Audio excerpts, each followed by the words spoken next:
Hi, chat. Hello, hello. Wow, my voice. Hello. How are you guys doing? I literally just finished my food and I feel like there's food in my teeth everywhere. I hate that feeling. Hi, Lindsay. Welcome in. Okay, hold on. Speaking of welcoming ins, gonna try to catch up. Hopeful Weirdo, Tia, Faye, Felipe, and Liqueur. Congratulations on snatching one of the first 5. I hope you guys enjoy your part of the cool crew of today. Thank you so much for being early as I start the stream. Esther, welcome in. Thomas, welcome in. Hopeful Weirdo, welcome in. Sunsims, welcome in. Yule, welcome in. Liqueur, welcome in. Serenelle, welcome in. Tia, welcome in. Faye, welcome in. Sananor, welcome in. Felipe, welcome in. Joanna, welcome in. Bloomstead, welcome in. Noisy, welcome in. Carolina, welcome in. Shorty, welcome in. Rin, welcome in. Peace, welcome in. Nuts, welcome in. Raven, welcome in. Sage, welcome in. Anna, welcome in. Jennifer, welcome in. Izzy, welcome in. Kiwi, welcome in. Thomas, thank you so much for the almost 2 stack stream. See what you did there. Lindsay, welcome in. And Terrible Sound, welcome in. Dinner was so good. Jane, welcome in. I made a HelloFresh recipe, and this is like one of my favorites. When I originally saw the recipe, I was like, I don't know if I'll like this, but it had chickpeas, so I was like, I love chickpeas, so I want to try it. It's like whole wheat wrap. Then it has chickpeas that are like in a tomato. Also, hi Raven and Firefly Autumn, welcome in. I hope you're doing well. And Triz, welcome in. Sorry, I have like itchy nose because of allergies. But it is like a chickpeas with onion and garlic, and then you just add tomato puree, and it's like a Korean herb mix, and then coconut milk, and then you basically let it cook, simmer until it's like thick, the sauce, and then you put that on the whole wheat wrap, and then you on top of that you add a mix of is that called arugula? And just some simple lettuce and cucumber with yogurt and mint. And for some reason, that shit together is so good. Oh my God. 20 out of 10. Also, Cuckoo, hi, it's good to see you. I hope you're doing well. Some say rocket. Oh yeah, rocket. It depends, indeed, if you're on, American English or British English. Hi, Jersey. Thank you so much for the 41 months. Thank you, thank you, thank you. Yeah, is that the best combo? Never tried it together. I like pickles and vodka though. I've never tried it together, but separately. Also, Moon.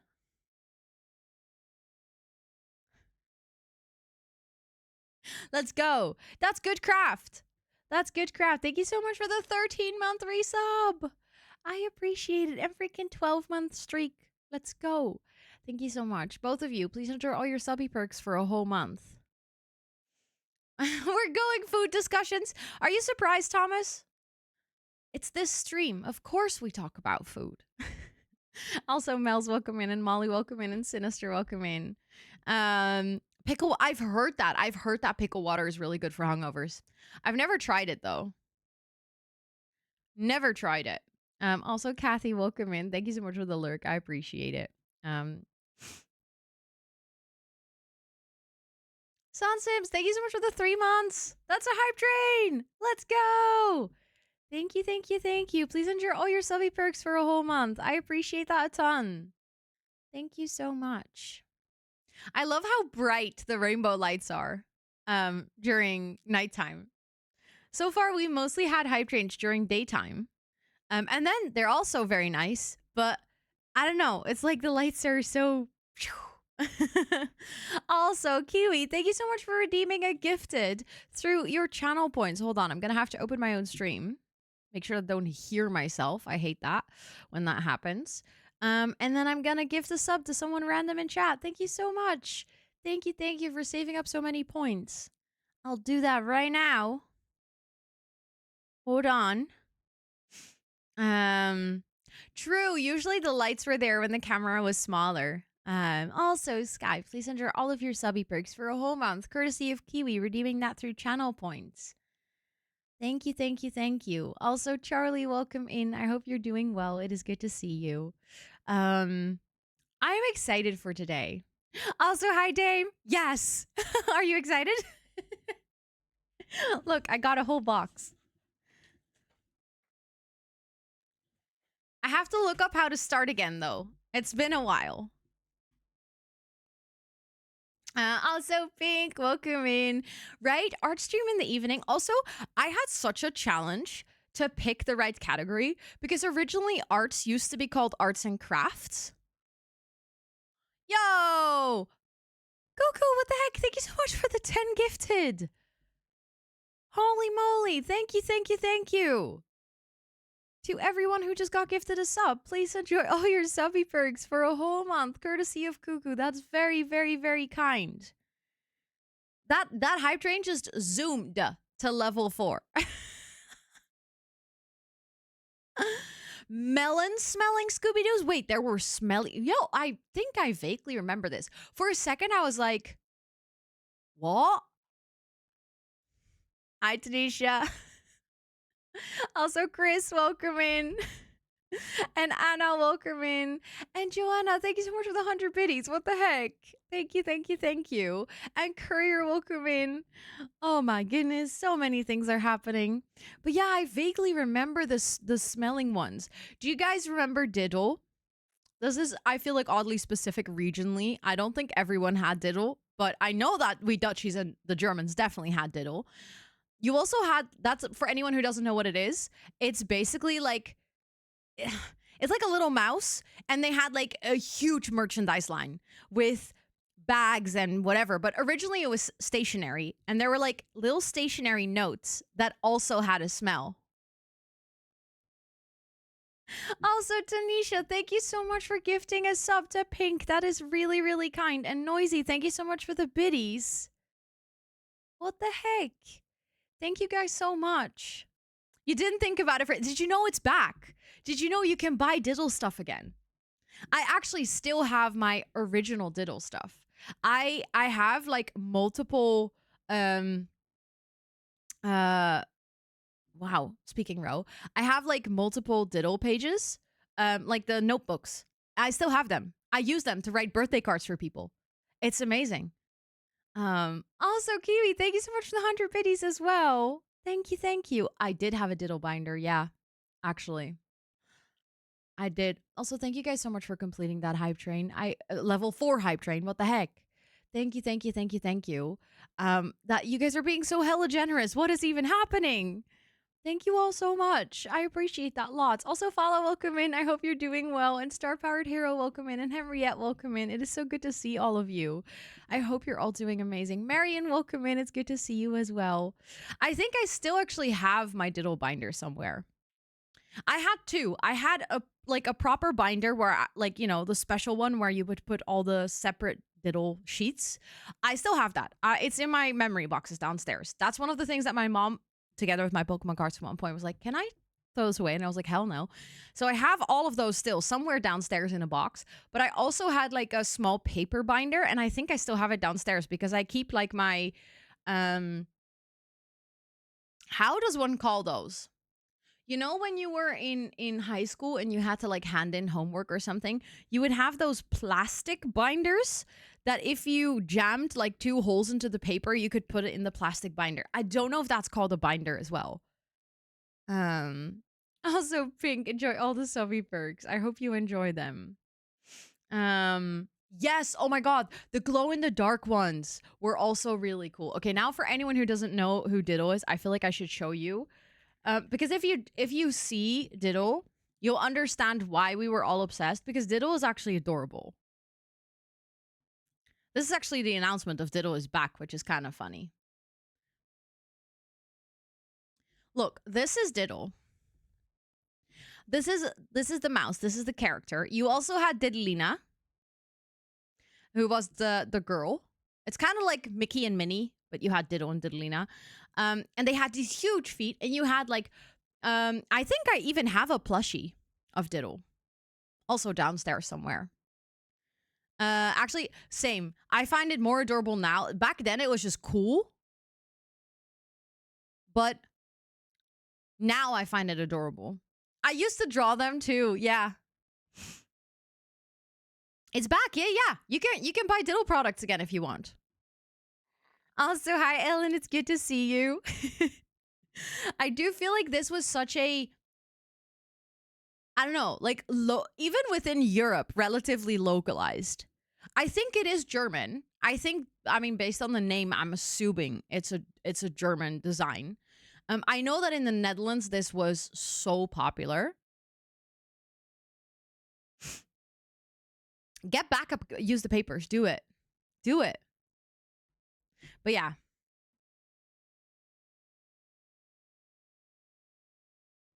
So popular as well, yeah. I feel like it might have been like Netherlands, Germany, Belgium, Nordics, like that area. I just hate that there is oh wait, really? Is it not like that's now the logo? That's very dumb. Very popular in France as well. Okay. That's actually kind of cool that so many of you guys know it though. But yeah, they had everything. I think Cuckoo, thank you so much for gifting that sub to Charlie. Thank you. Charlie, please enjoy all of your subby perks for a whole month, courtesy of Cuckoo. That's very sweet. Thank you so much. Thank you. Also, Magda, thank you so much for the 120 stream streak as well. And Beautiful Souls Art, welcome in. Little Chubby, welcome in. Thank you so much for the 5 stream streak. And I don't know if I said hi to you, Magda, but welcome in. I hope you're doing well. Oh, yes, I did. I actually had multiple. One was diddle themed. Also, Micah, welcome in. It's good to see you. And Torin, welcome in. It's good to see you as well. But yeah, I don't know how that's called in English either. It's like a little journal that your friends can write in. Although there's a difference technically between a pussy album and a friendship album. Because apparently a friend, like the friends one, has like questions, and pussy album is supposedly just empty, and then people write like a little poem in it. I had that when I was very young. I had a Winnie the Pooh one, and actually like my aunt and my parents and stuff, they all wrote little poems. It's not really a yearbook. No, it's different. I do feel like it has a similar vibe to it. As in, you do have people in school sign it, but also your parents or maybe like your best friend outside of school or stuff like that. Also, thank you guys so much for that hype train. I really appreciate it. That's very, very kind. Thank you. Ah, wait, that's actually really cute. Livre d'or. That's really cute. I love that name. That's such a beautiful name. Yes, that is such a fun thing for TwitchCon to bring. If you guys are, yes, I didn't mean to say pussy album. If you guys come to TwitchCon, this is actually something that a lot of people do. They will bring like a little friendship book or like a little yearbook, and then everyone can sign it or everyone can write something in it. It's very fun. It's very cute. Also, hi Panda and hi Jojo. It's really good to see all of you. I hope you're doing well. And look at all those chooks. Steal that idea. It's really fun. It's also a great way, like, you know, at TwitchCon, you get a lot of stickers from people. This is something that I actually would love to do. I would love to do like a special TwitchCon sticker book so that if someone gifts me a sticker, I could literally be like, okay, can you put it in here and write your name? Because very often when I come home, I have so many stickers and then I don't know who they're from. I don't remember who I got them from. And then I'm like, oh, well, that's sad. I love how I still need to agree to the rules of chat. Oh, yeah. I mean, even as a mod, you have to agree to the rules. Whether you'll follow them is a second. Hi, Jess. Hello. Slam book. I've never heard about that. Also, hi, Hollow. You put stickers on your TwitchCon badge. I've done that before as well. I've done that. If I really like one, I'll put it on my badge. Last year, I put my ambassador sticker on my badge. So it's like that basically took up all the space. I do like I like that the badges are now plastic. because they're way more durable, so it's easier to keep them. But it is a lot less easy to sign them. My earlier TwitchCon badges have so many signatures on them. Can you say a random short word? Let's see the lag. Coffee.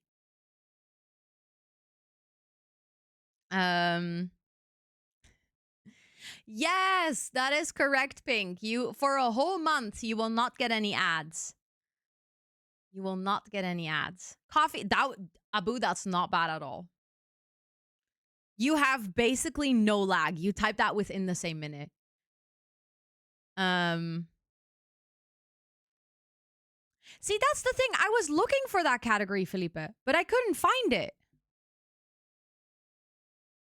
I mean, I'd love to stream there, but I tried to find it earlier and my Twitch just did not show it. But I would love to switch because that one does make way more sense. And now it shows up. Isn't that weird? I literally searched for this earlier. Because I knew it existed. I was like, wait, that would make so much more sense. And then I was like, okay, I'll go into art because that is potentially the second best. But no, makers and crafting makes way more sense for today. Thanks for reminding me to just try again. You have that with co-working all the time. See, okay, so it's not just a me thing. That is like oddly satisfying. Or like, not satisfying, that's not the right word. Comforting. That's the word I was looking for. Also, you know how yesterday we had that weird disconnect? I actually checked it with Twitch because, like I said, I heard some ambassadors talking about having bitrate issues. I actually asked in the Discord because there's like an active thread in the ambassador Discord of weird bitrate issues. And I asked and they were like, oh, can you do like this definitely doesn't sound normal. Can you do a stream analysis? And I did, and I sent the data to them. And they said that for a completely unexplained reason, they don't know why it happened. My computer was connected to internet, but it disconnected from the Twitch server. They don't know why. They don't know why there was a temporary disruption. Not even me being connected to the internet. That's why my OBS was fine. Like, that's why on my end, nothing broke because I was connected to the internet and my stream was being outputted. It was just in the Twitch server, it just got stuck. That's also why I did not have any connection to chat. It was like my account temporarily fully disconnected from the Twitch server for like a minute. So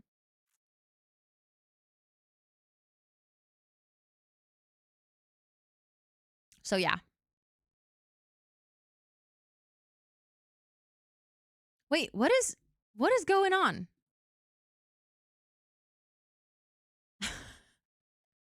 What is going on? Also, Isa, welcome in, and Lizzie, welcome in, and Chris, welcome in, and Naomi, welcome in, and Hollow, I already said hi, but welcome in. Ah, you were just testing. You were testing. Ah, there we go. Okay. Mod tools work really fast as well. Love that for you. I love that you now have a functioning device. I was like, what is even going on? But you were just trying to test some things. That is so valid. That is so valid. But yeah. Abu wanted me wanted to etch me. What? Also, no, Hollow. I saw your thing in Mod's chat. It's not something new.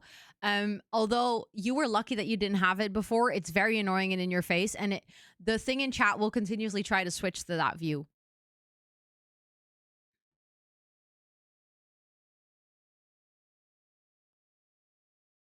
So yeah. It's very annoying. I'll just let it go. First time seeing it, lucky you. I've been dealing with that thing in my face for months. For anyone wondering what this is about, I wonder now, have you guys seen it? Maybe.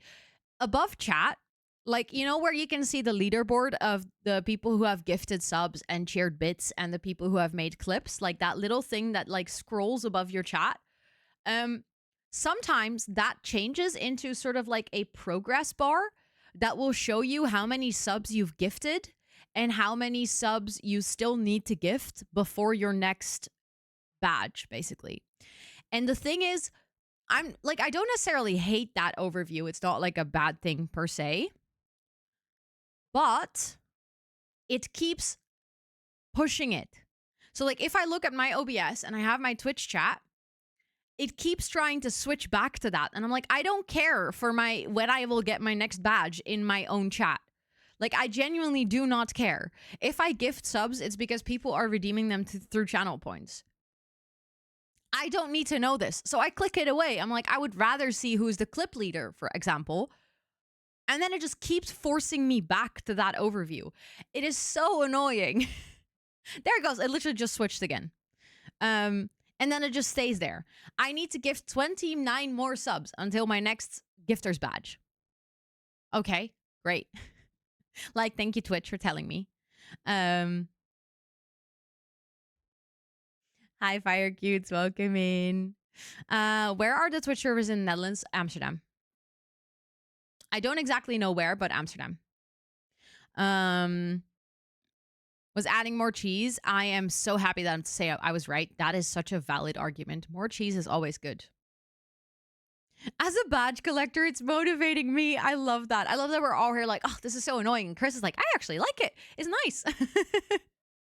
Who's the clip leader? Could be you, Hollow. Could be you. I think I've said this before as well. Yeah. When they just introduced it, when it was like, when I literally saw it the first day on my Twitch, I complained about it because I was like, ew, what is this doing in my face? But yeah, I don't like it, but alas. Sometimes Twitch does things that I don't like and there's not much I can do. For the 9 months badge. Yeah, the badges are good. Wait, which one is the 9 months again? Hold on, I always forget what my own badges are. Is that bad? Probably. Oh, I can only see what 4.5, 5, 5.5, and 6 years are. Is there anyone with a 9 months badge? Also, hi Walmart, it's good to see you. I hope you're doing well. You feel the same? Yeah, valid. I feel like you might even feel that more than me. Oh yeah, that's the 9 month one. That's cute. Yeah, I like that one. The little sprout. Yes, I can see that you have like a little packet of seeds next to your name. So I can see that you have a sub. Not anymore. You have the fully grown planty already. Also, Stony, welcome in. It's good to see you. I hope you're doing so well. And so does Stone, welcome in. It's good to see you. I hope you're doing well as well. Also, the ads are going to run. And then once the ads are done, I'm going to switch the setup around. I'm going to mute this mic. We're going to switch to my phone setup. And then we're going to start crafting. How about that? And then I'm going to have to figure out how to start a Scoubidou again. I do think that I will use the easy method because I remember as a kid, eventually I got really good at Scoubidou. So I could do like the complicated ones, but I think I'll start with a simple one. And I also remember that the best way to start is by tying it around a pencil. So that you immediately have like a loop that you cannot accidentally pull apart. Like if you get really good at it, then it gets better. And then you don't need the pencil trick. But, ooh, have fun. I think macrame is very similar, right, to Scoubidou. Not the same, but it has overlap. Also, Purple Stars, welcome in. Until's Tavern, welcome in. It's good to see you. Thank you. I'm so happy that you think it's a good idea. Testing. Do you see it now? Also, Tanisha, what are you and Charlotte scheming? It worked? Oh, are you setting up the thing where it highlights your name in chat? You see it. Let's go. The pencil mention brings back so many memories. Yeah, I was actually surprised. I was literally thinking today about how I was like, how do I do a Scooby-Doo again? And I was like, I genuinely think I remember this. Like somehow I remember the pencil trick. The last time I made a Scooby-Doo, I genuinely think is like at least 20 years ago. Maybe 18, but No, I use my IRL setup, Jane. So basically, my phone is connected through the IRL setup that I can also use if I'm out of the house. The pencil trick. Yeah, we're going to do Scooby-Doo. And then you start by tying it around a pencil so that you don't accidentally pull it apart when you start your Scooby-Doo. I don't know if that makes sense. I'll show you guys in a second and then it'll make sense, I think. Also, hi, Blending, and welcome in. It's really good to see you. I hope you had a lovely rest of your stream yesterday. I was sat here with my jaw on the floor seeing your build. I think that's also the first time ever that I've seen anyone use Lightmatica. I'm assuming it was Lightmatica. I'm not sure, but I've heard so much about it, but I've never seen someone use it. So it was very interesting. Marion, thank you so much for redeeming the palm tree roll. Let's freaking go. Thank you so much for hanging out enough that you got to redeem that. And Esther, thank you so much for setting it up. You never did one before. I hope that I can influence you guys all to start doing Scooby-Doo's again. And then maybe we can bring back the trend. Also, hi Dee, it's good to see you. I hope you're doing well. Wouldn't that be fun? Very proud of it. You should be. That is like a crazy design. Like doing organic shapes, especially like swirlies that are rounded in a game that is literally square, will forever blow my mind when people know how to do that. What is Scooby-Doo? So I should have set up a command for this probably. I didn't, because I was like, you guys will see it when I do it. But I will share a quick linky in chat so that you can check what it is, because I know that it's not called Scooby-Doo everywhere. But if you click that link, it's just a Wikipedia page, it will show you, and you either will go, oh, or you'll go, I've never seen that before, and then it's going to be an interesting stream.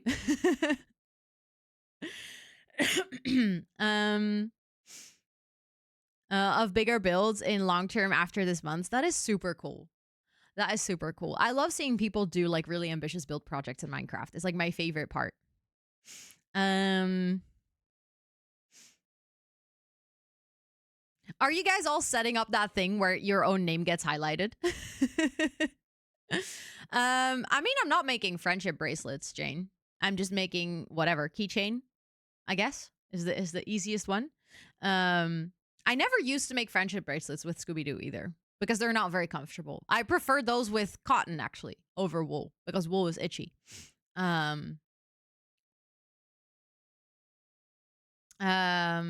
Just being tech support for everyone. I love this. I love this.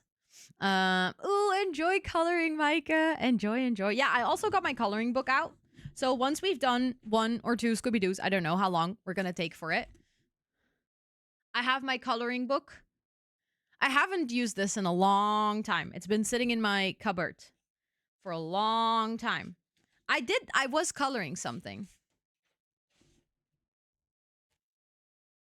That's the last time. I think maybe I haven't even done, I think literally that's the only one I've done. I bought this book and then I was like, I'm gonna color more. Oh no, there's more here. I started that one as well. Probably I've done some more throughout the book, but I'll have to pick a good one. But I really like this one because it has like all the floral patterns and stuff. Talk about nail polish. I can imagine. I actually had to turn off the highlighting thing. I still have it in my browser. I don't have it in my OBS anymore. I don't know how I separately set that up, but somehow it worked. But it was driving me nuts. I do want to give that heads up to anyone. If you're a streamer yourself, that is the reason I asked people for a really long time not to tag me in messages, because every single time someone would tag me in a message, it would highlight my chat. And it would get to a point where my chat would look like a Christmas tree.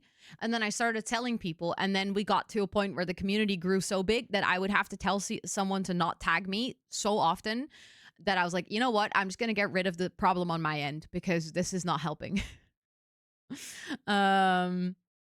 Exactly. It's kind of like a sleepover stream. We're hanging in our cozy clothes, PJs. Not really like not childish things. That makes it sound negative. We're embracing our inner children today. We're embracing our inner children. Also, Tiny Ponchik, welcome in. I hope you're doing well. Yeah, we're doing like parallel play. Also, the ads are over, so I'm gonna switch to this Mikey. Gonna put it on my sweater. And then I'm gonna mute this mic, so for like a little bit you won't be able to hear me. Because I'm gonna switch to my phone. I think the mic like this should be fine. I did, Nuts. I did, yes. I did raid Blending yesterday. I was very happy that I finally could, because I'm not joking. The amount of times I've opened Blending a stream going, oh, I know who we can raid, then saying, never mind, they are ending as well. What music is going to be playing? The music that we're listening to right now. That's not changing. So yeah, it's I know no mod icons in the app is so sad. So sad. But yeah, I actually met Blondinga at TwitchCon. It was lovely. We trauma bonded. And I say that ironically, but I seriously mean that, because together with Alyssa and who else was there? I know there was someone else with you guys. I know who it is. Wait, who was with you guys? Why is my brain not working? Three. You guys were with 3, and we were with 3 as well. It was TwitchCon US, Nuts. I'm sorry. We were all stuck in that stinky train from LA to San Diego. Yeah. It was not great. So that's how I first met Blendinga. On the train. I mean, we had met before through social media, but that was like the first time properly like meeting face to face. Okay, I'm quickly gonna mute this one, and then I'll catch you guys on the phone end, okay? Just bear with me for a second.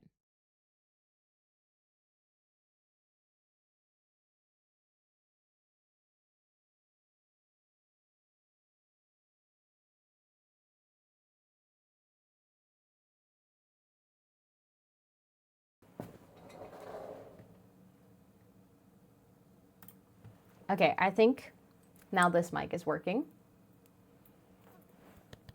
The really weird thing is now, if I look at my own stream, is the camera feed is delayed to like compare to my actual thing. Whereas normally I see things instantaneously. But yeah. We switchy.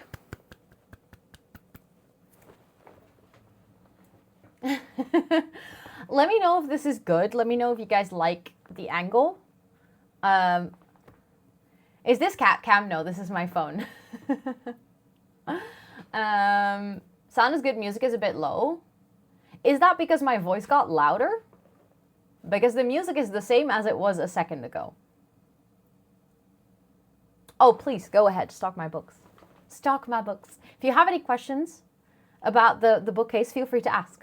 I love talking about books. Music was low before too. Okay, that's probably just because it is piano music. I can turn it up a little bit. Let me know if that's better. Let me know if that's better. Just gonna move that out of the way. So yeah. Now we craft. What's your most prized possession on your bookshelves? Ooh, I have 2. Wait, I'm gonna show you. They're on my little display. I feel like this is perfect. Now I can properly show you guys. I have this one, which is a cloth-bound copy of Little Women, and it has very beautiful edges. Yes, Akatar Books Behind the Plant. So I really love this one, just because I love Little Women. It's like my favorite classic book, and I really love this version. And then I have this book, which I actually found on a second-hand market. And this really reminded me of a book that I read as a child. And it has all these really beautiful fairy illustrations and let me show you guys a little bit closer. And like poems and stuff. And then like every page has a different fairy on it. And this is just a very beautiful book. I just really like the artwork in this book. And I love that I found it secondhand. It was literally, I think I bought it for €2 or something like that. So yeah, those I think are two of my most prized possessions, just because those are very nice additions. I don't have any like signed books or anything just yet. Maybe one day I'll have signed books. I would love to have a signed book. But yeah, that's my little book setup. Okay, do you guys want to do some Scooby-Doos? I'll just move this out of the way a little bit so that I have, ooh, my screen just blasted in my face. I'll sign a book for you. Sure. Have you written a book? All of you guys are like, we can sign a book for you. We should make a book of planties. Okay, let me figure out what colors do we want to do. Purple is already out, so I might just go with a purple. We can go light purple, dark purple. I have a dark purple in here too.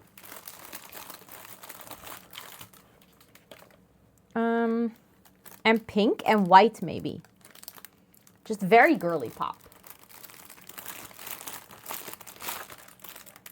Let's go extremely girly pop for now. There we go. I actually don't think you need 4 colors. I think you can go with 2.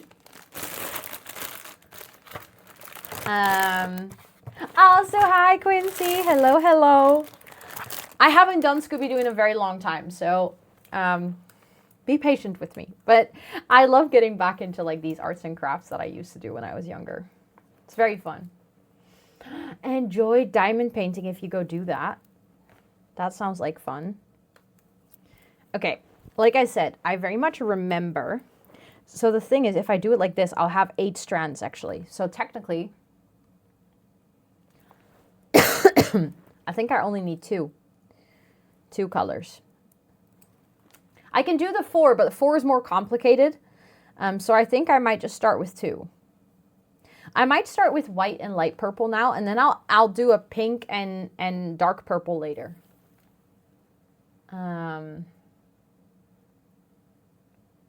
Make them thicker. Yeah, but the thing is, I haven't done Scooby-Doo in like 18 years. So I'm going to start with something that just has the 4 strands, so that I don't make it too difficult for myself in the beginning. Oh, also, you guys have to see look at my pencil case.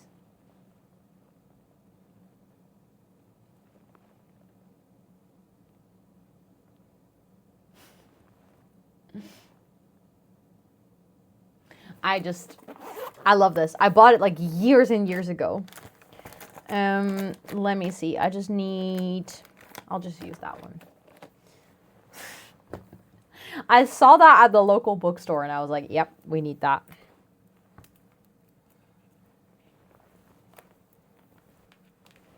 Okay, so the pencil trick that I talked about earlier literally just means that you start by knotting your things around a pencil like this, because that way your strands are like almost automatically in the right position to start Scooby-Dooing without you needing to hold the end to prevent the strands from like slipping.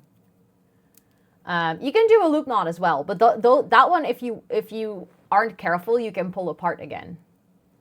So I like to do the pencil trick. I remember as a kid, this is so funny. This is how I taught people how to do Scooby-Doo. So now they don't slip. There's a cat hair in here. So question, do we go round? Do we go square? I think round might be easiest to begin with.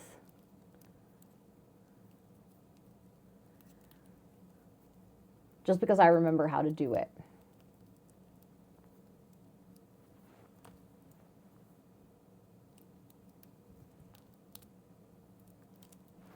First one is done. First Scooby. No. Is it called a stitch if you do Scooby-Dooing? I don't know, actually. Wait, you think square is easier? Oh. Oh yeah, I remember the tension being such an important thing. Just like with crocheting, the tension on your things is going to matter a lot on whether it's going to look even or not. Getting mine out. Yes, let's go. Let's all Scooby together. I love that. I think I will take it off of the pencil once we've done a few, let's call it stitches. Oh,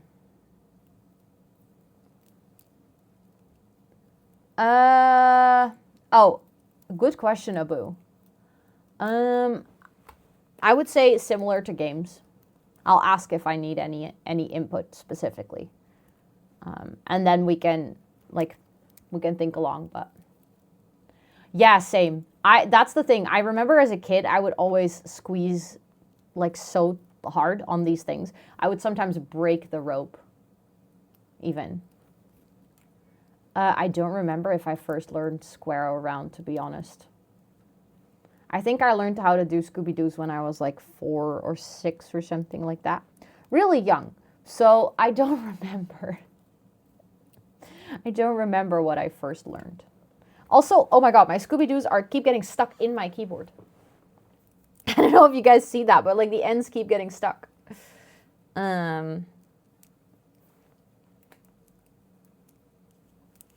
Also, I wish that you guys could see it a bit closer. But I tried to zoom in the camera further so that you could but then you don't see me anymore. So then you hear me talking, but I'm like a ghost. Okay, I think I can take it off of the thing now. See, and then we have like an automatic little loop that we can use to put like a ring in if we want to make it a keychain. Yes, info on the mouse pad is there.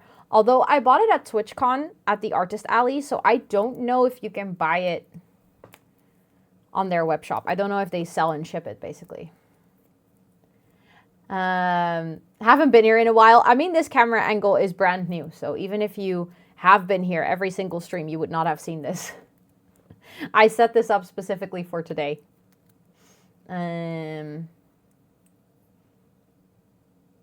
What are you drinking? Oh, I have a cup of tea that is chocolate mint flavored. At least you know the artist. True. Good point. Yeah. So I have chocolate mint tea. Jane the other day found the brand and put it in the Discord. It's called Nordqvist. It's a Finnish brand, and it is from a special line that they have for Moomin tea. And I like it a lot. And then in my big Stanley cup, I have iced tea lemonade.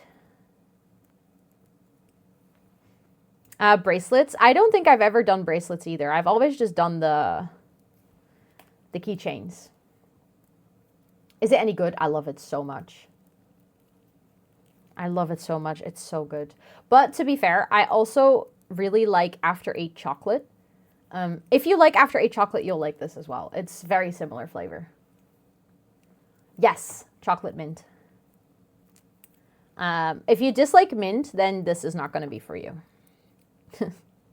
Because it does have a quite strong minty flavor.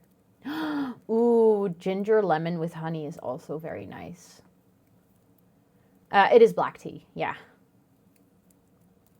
So it does have caffeine. Yes, mint chocolate black tea. Yes! Look, I'll show you. Hold on. This is what I'm doing.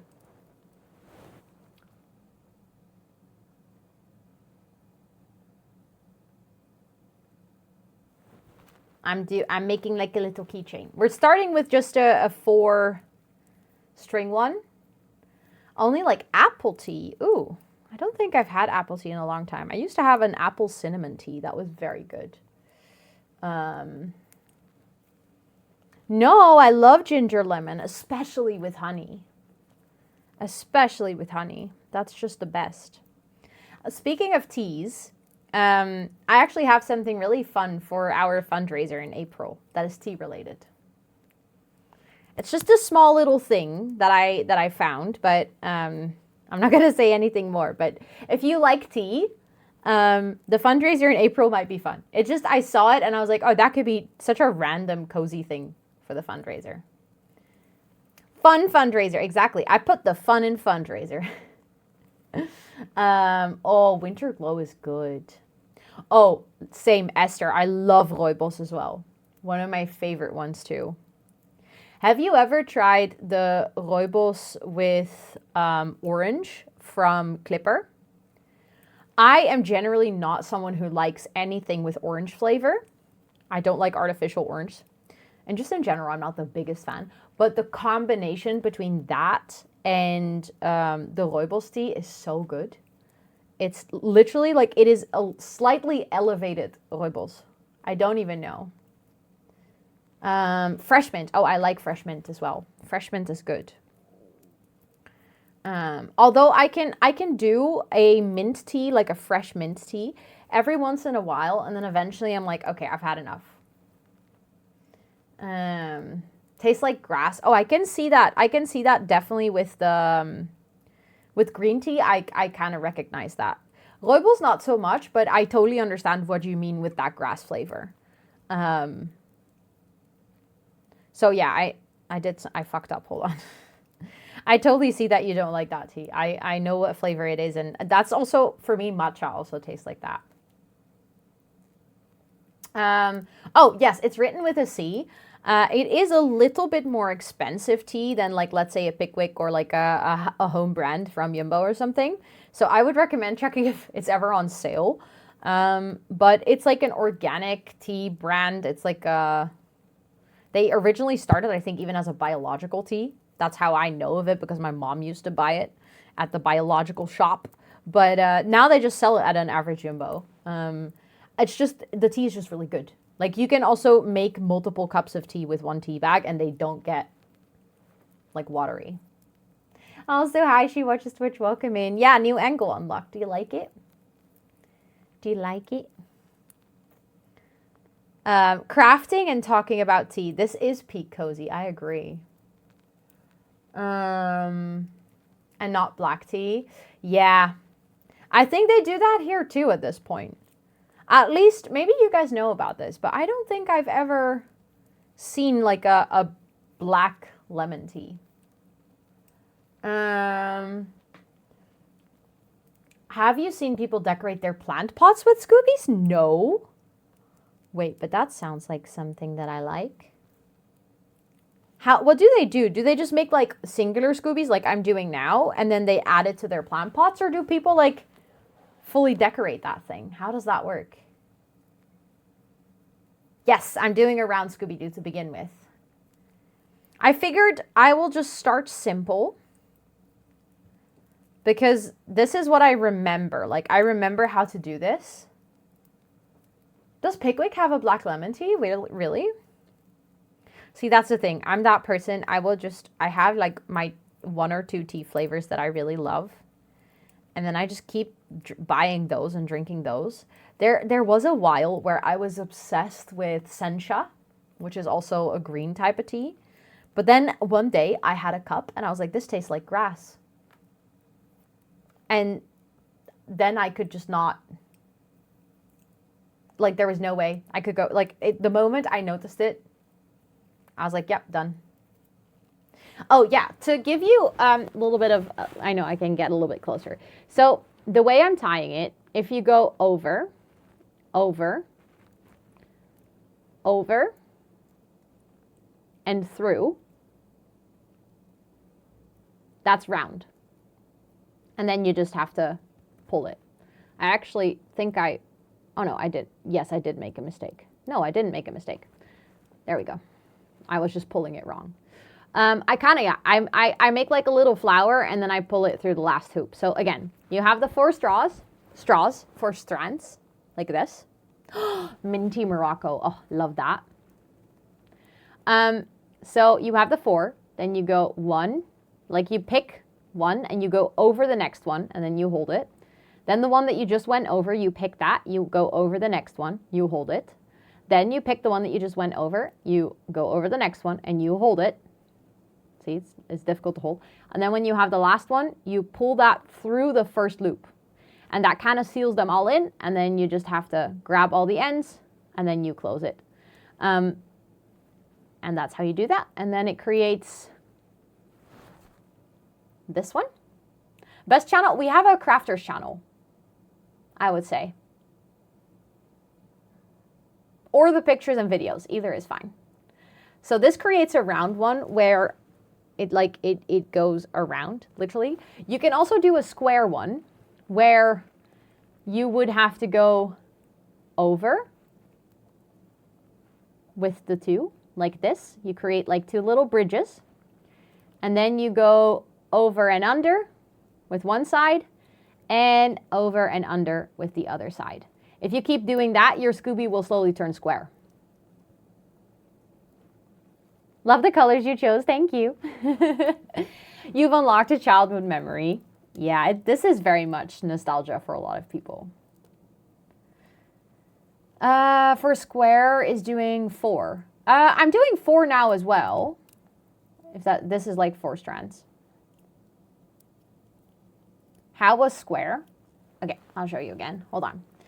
So the easiest way to do the square, if you struggle to learn it, is to make sure that you have different colors like this, where you have 2 of one color and 2 of the other one, because that way it's easier to like remember which one you need to do. So let's say that for now, the purple ones are going to make the bridges. So you grab one and you pull it to the other side. You make like a little bridge, right? And then you get the other purple one and you also pull it to the other side. So you have another little bridge. Then you grab your white strand. And then as you can see, the bridge, this is where the strand is, right? So you go over that one, through that one. And then you grab that one and you go over that one, through that one. Naturally, by the way you're holding it, your strands are already going to pull a little bit to the left and right. So that should help you to remember which one to go over and which one to go under. I don't know if that makes sense. Hold on, I want to see those designs. I want to see.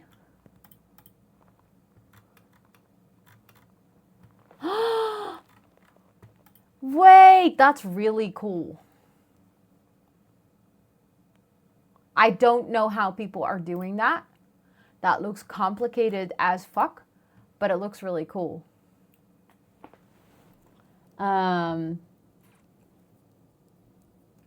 Yeah, with the square one, you basically get the opposite colors on either side, and it'll just be, it will literally look square as well. It'll turn boxy. And then as soon as you start adding more strands, you can start doing really complicated swirls with the round motion, or you can make like a thicker square one, for example. I would love to try a square one after this. And then we can just see kind of where it goes from that. I do also want to color though. So also one of the reasons I don't think I want to do Scooby-Doo all evening is simply because my hands will start hurting. I remember this from when I was a kid, but obviously at the time I did not have an EDS diagnosis, so I don't think I realized. Let's go! It had to land, but it's here now. Thank you so much for the 120 stream streak. And Nuts, thank you so much for the 115 stream streak. That is what you'll ding. Thank you, thank you, thank you guys. I appreciate that so much. I appreciate that lots. That's so many streams. But yeah, as I was saying, I remember as a kid, I would also get like, my hands would start hurting. I would also take my Scooby-Doos to school, and then like during break, like recess, I would do these Scoobies on the playground with my friends. But I remember they would always be able to go for so long, and I'd be like, how are you guys not hurting? And they're like, yeah, it's fine. Yeah, your fingers should start to hurt. So yeah, I now still have that. think yours is 0. You keep missing one here and there. Yeah. The streaks are really hard to keep up. We've actually had conversations about this in the Ambassador Discord.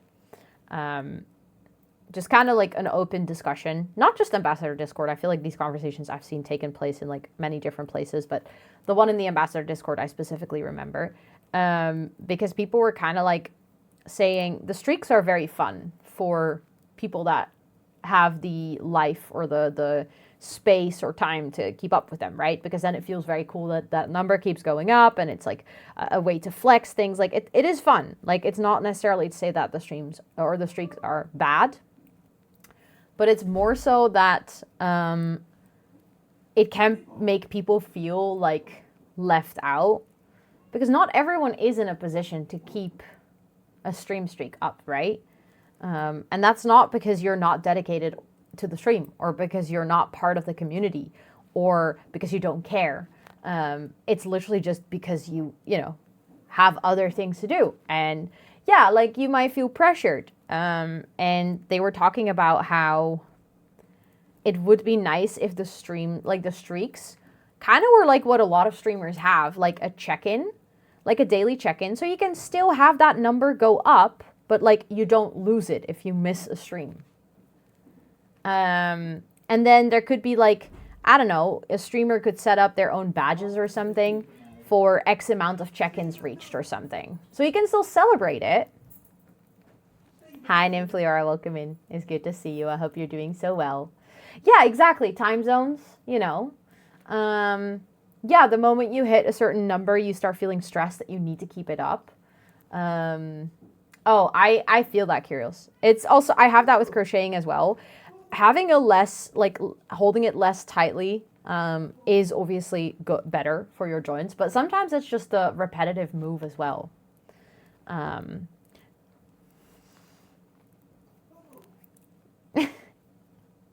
You did it! No, but literally, like, I think it would just be really nice if you could still celebrate people that, manage to make it to a lot of streams. Because that obviously is something really cool, and that is really nice. But it would be nice if you at least didn't lose it the moment that you miss a stream simply because you couldn't make it. And that you could, whether it be fast or slow, still eventually save up for those milestones. Like, oh, you have watched the 50 streams, you now get like a little badge. Oh, you've watched 100 streams, you get a little badge, Hallo. Nou, ik ben er weer hoor. Oké. Chat kan je heel goed horen nu, want ik heb mijn andere microfoon. Oh well. Scott's back home. Yay. Exactly, like the followage thing. Or like the daily check-ins that we have when you water your plants. Hij is er weer hoor. Dude. Hier, ja, precies. Doe even tegen de baas. Dude. Chat can hear you meow today.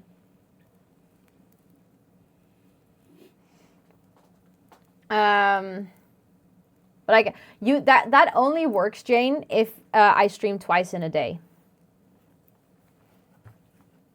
Because you lose your streak if you don't watch a stream for 24 hours. But because I sometimes stream twice in a day, you can basically fix that.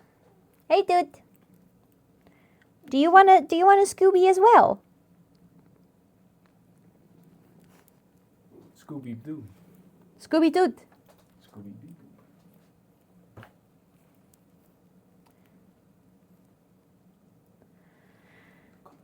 She's just standing on everything. Such a menace. Such a menus. Such a menace. Ik ga even. Ja, er staat sla in de koelkast die je ook erop moet zetten.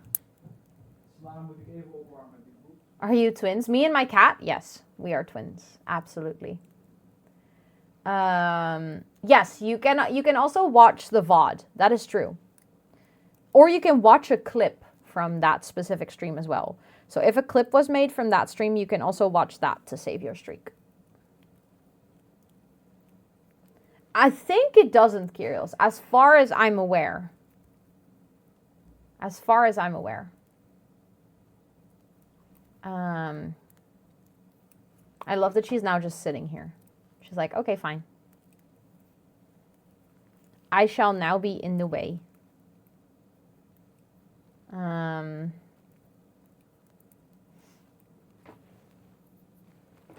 actually don't know, Jane. Now I'm starting to doubt myself. Now I am starting to doubt myself.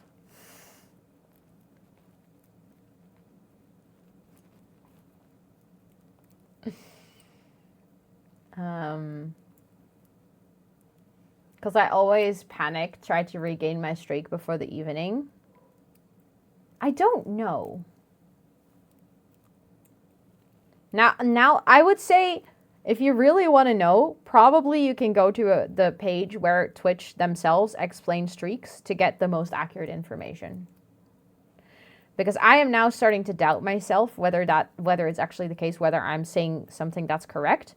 And I wouldn't want you guys to all lose your streaks because of something stupid I said. Because, you know, I could do that. Not intentionally, but also thank you, Egg. I appreciate it. This is like my maximum cozy sweater. I really needed a cozy sweater today. I was talking to Scott about this yesterday. I noticed myself in the past few days being in like not a great headspace. It's just like, this is something I feel like every content creator will relate to this. Maybe even if you're not a content creator, but you're in like a creative industry or a creative field. But it's like sometimes the numbers game gets to you. Like whether you like it or not, it will just kind of happen, right? Some days it will not bother you and some days it will get to you. And obviously I've been trying to switch up my content a little bit from, you know, purely just Sims to more cozy gaming. And for the past few months, I couldn't really see that in my analytics because I still had a lot of Sims content that was doing well and, you know, just in general. And also like streams have been going very well. Like streams have not really changed, I feel like. But specifically my YouTube channel, YouTube is also savage when it comes to your numbers. When you open your YouTube dashboard, YouTube will literally tell you in like a one line of sight overview, it will literally just tell you how your most recent video did in comparison to your previous 10 videos. It will tell you how whether your subscribers have gone up or down, whether your... Guys, what are you doing in mods chat? Literally, my mods have realized that mods chat is on my monitor and they're just posting dumb GIFs so you guys can see them. Enjoy. You can't read my mods chat, but you can see Micah's twerking duck.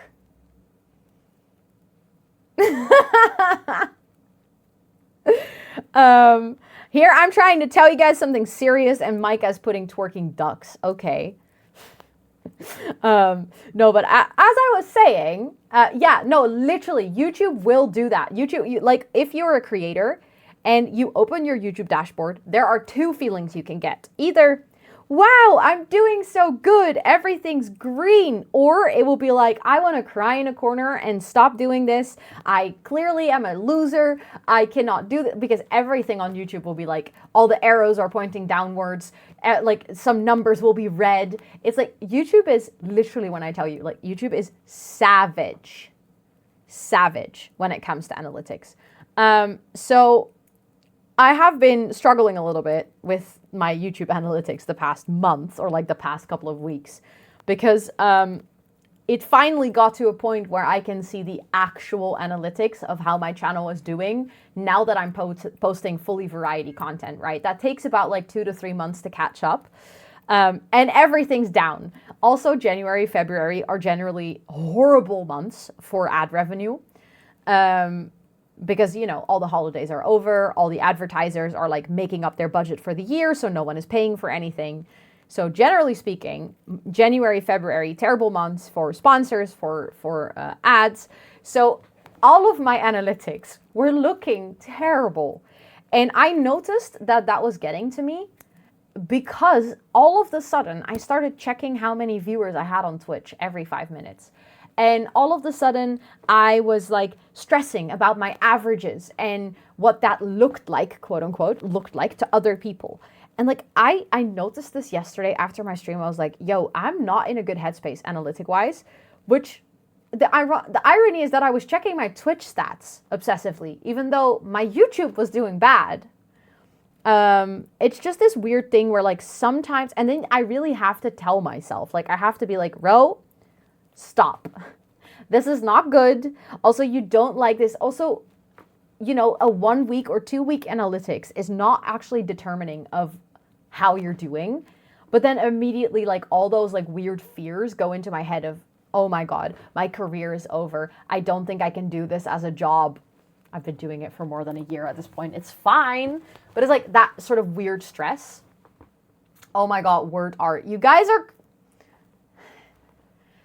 so silly. Also, so thank you so much for the 14-month resub. I appreciate it. Thank you. Please enjoy all of your subby perks for a whole month more. I hope you're doing well. Also, literally when I move my mouse and this monitor lights up again, holy shit, it's like so much light. Right? It's like, it's good that I noticed, but I have to work really hard to flip that switch back and be like, okay, we're not going to focus on that. We're going to focus on the fact that I'm enjoying the things that I'm doing, right? But some days it can be hard. And I noticed that yesterday. So this morning, that's where this whole story came from. This morning I woke up and I was like, okay, you know what? I want to wear a cozy sweater, do a cozy co-working stream, do a cozy crafting stream, and just have a really good time. Not on YouTube, no. On YouTube, unfortunately, it's the first thing you see if you open your dashboard, and you need to open your dashboard to upload videos. I know that, Yule, I know. Unfortunately, my company is my numbers. Like, I know I'm not my numbers. Like, the thing is, I don't really worry about my self-worth. I don't really worry about like, oh, am I good enough? It's more so that I worry about, can I do this as a career? And then numbers just matter. No matter how you twist or turn it, numbers are just important if you look at it from a business perspective, which I hate, but that's just the reality. I've been generally pretty good at only looking at my numbers in like a trend perspective, or I'm presenting them to a brand perspective instead of obsessing over my numbers on a day-to-day basis. So I just know that like when I start doing that, I'm like, oh, what is actually underlying of this? And then when I think about it, it's not actually the numbers, it's the fear of not being able to do this as a job. Which is just, I think every person who is running their own business will know that fear of, especially if you're enjoying it, especially if you love your business, you always have that little fear in the back of your head of like, what if I'm not successful enough and I have to go back to corporate? Like, what if I have to go back to working for someone else? Like, ew, no, thank you. Yeah, it's not related to my self-worth. That's something that I feel pretty lucky that's something I don't feel. Maybe one day I'll feel it, but not right now. I'm not feeling it. Right, other people, yeah. That's the thing, yeah. When numbers go well and like numbers go up, I get to be really proud as well. And then it feels like really good. So it's like a weird balance. And I feel like every creator will definitely know that challenge with yourself. Because that's what it is in the end. It's like a challenge with yourself. It's like you have to figure out how you're going to get comfortable with those ups and downs, because it doesn't even matter whether you're doing perfectly, you'll still have ups and downs.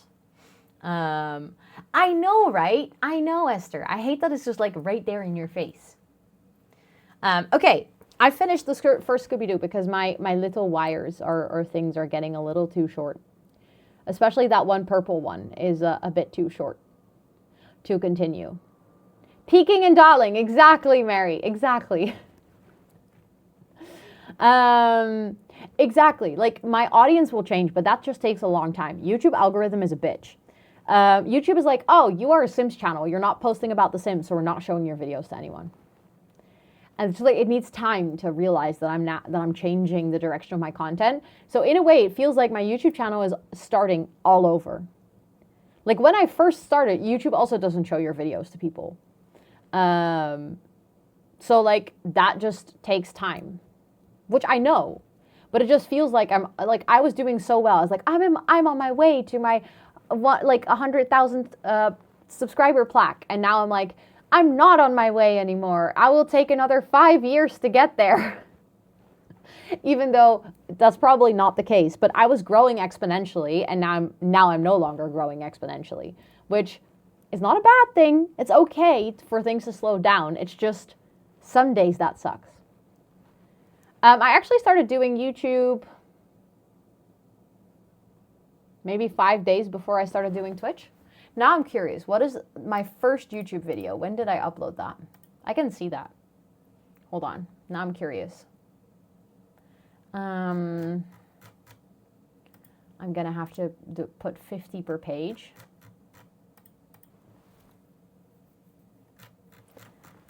I'm going to see if I can find the upload date for you. I mean, I should be able to find the upload date pretty easily. Oh, wait, I can just... Why am I doing this? I'm doing it the most terrible way possible. My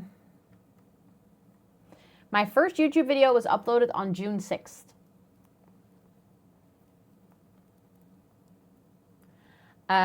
June 6th, 2021. And my first stream was July 14th. So that was actually a little over a month before. But that was a speed build. I did a couple of speed builds. Those were not like I would say my actual like first like YouTube video where I scripted something and I edited down and like I really worked hard on it was June 24th.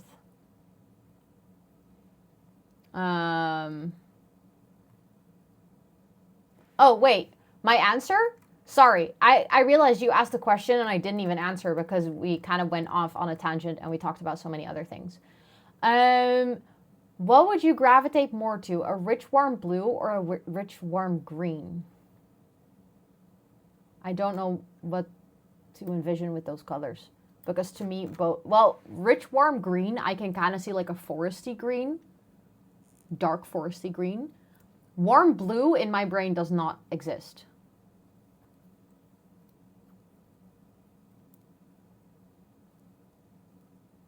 So if you want to show me what warm blue is supposed to look like.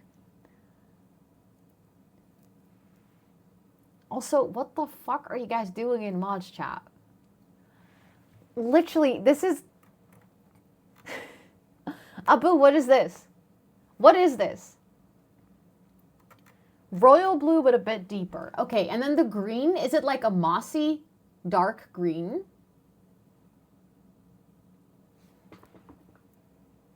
Also, I'm going to start my next Scooby, and we're going to do a square one this time.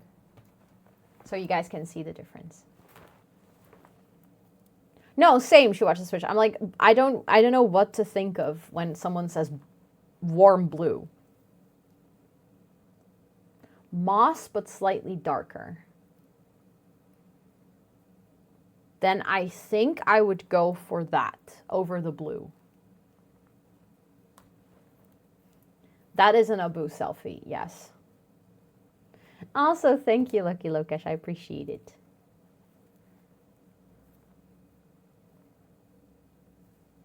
Warm blue to me is like navy. Yeah, that's I think what Abu meant as well. But I would still not describe that as warm, but I can see sort of a little bit how you would call that warm blue. But yes, that's an Abu selfie. My mods are trolling. It's like teal. Oh no, teal in my head is super cold. I used to have teal in my living room and it was very cold. With a purple undertone. Ah, okay. I see where you're coming from with that. Yeah. So it's like, you have like a night sky blue, that like a Starcourt dark blue, but then you can also have like a galaxy purple blue. That would be like a warm blue. Right? Okay, starting a square one, apparently my brain is not working.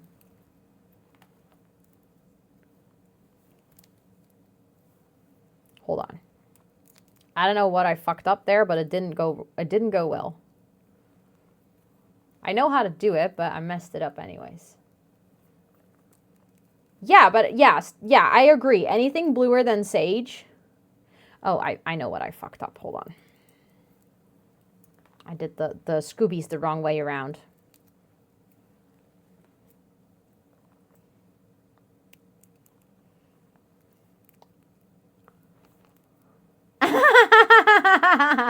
I love that you're like, Thomas said that I could time out one person. So you remembered that all day so that now you could actually time out Thomas. I like it. I like it.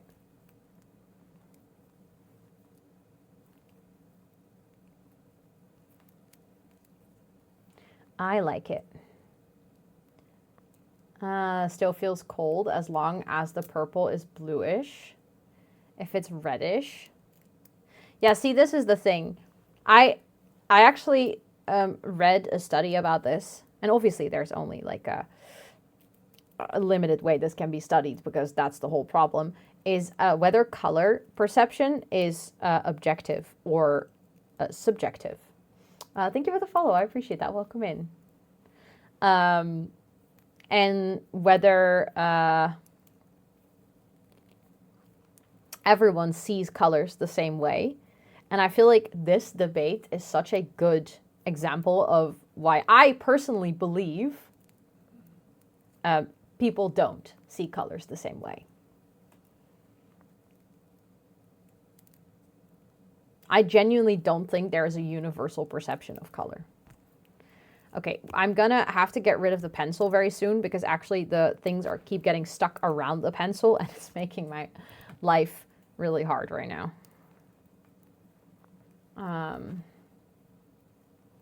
Blue is round. Oh, so now we're doing the boba kiki but for colors.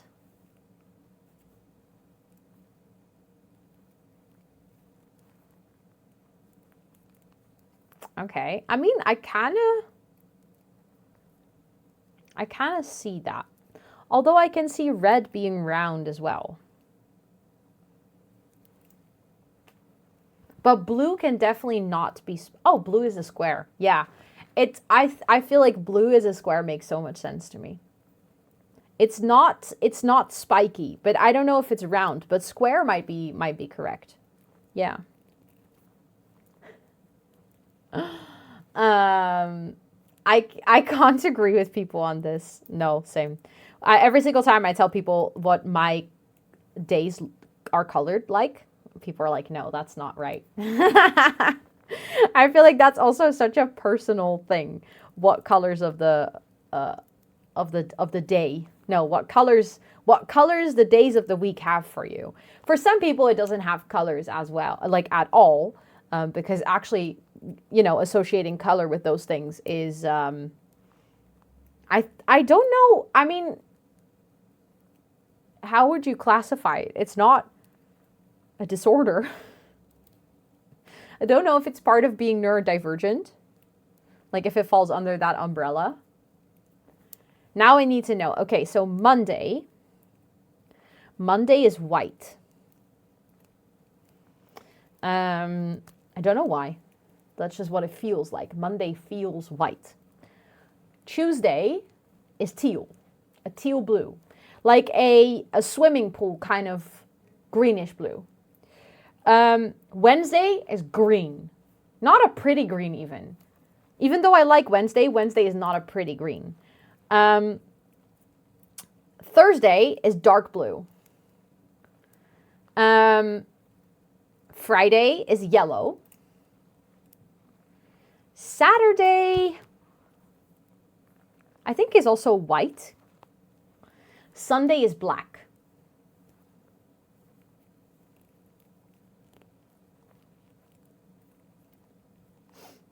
Wednesdays we wear pink. Yeah, but Wednesday itself is wearing green. You are so wrong. I know. Because probably if you said yours, you would also be wrong.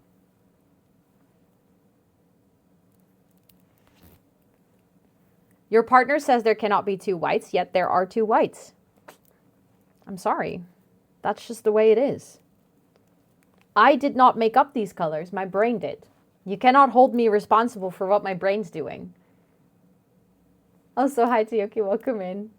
Ah, orange brown. I like that. See, the thing is, these are the colors that my brain assigned, okay? If I were to pick the colors that I wanted to give to the days, I would give them different colors. Like that's not even a joke. That is how sort of like automatic this process goes. If I could pick the colors for the days, I would give them different colors. That's just not the colors they are. Yes, synesthesia. I know what it's called, but I don't know how you classify that. Like, I don't think you classify it as a disorder. But just neurological phenomenon then, yeah.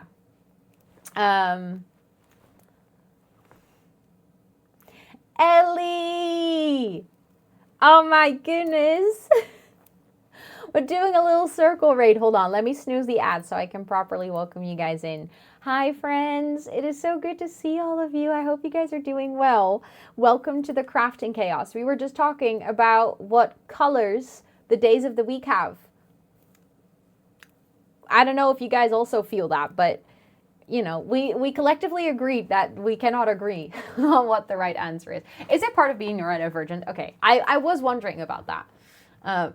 But welcome in. It is so good to see you. How was the rest of your stream? I hope you had a lovely rest of your work session today.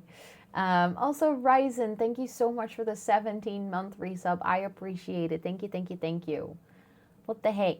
Monday is red. See, my Monday is white.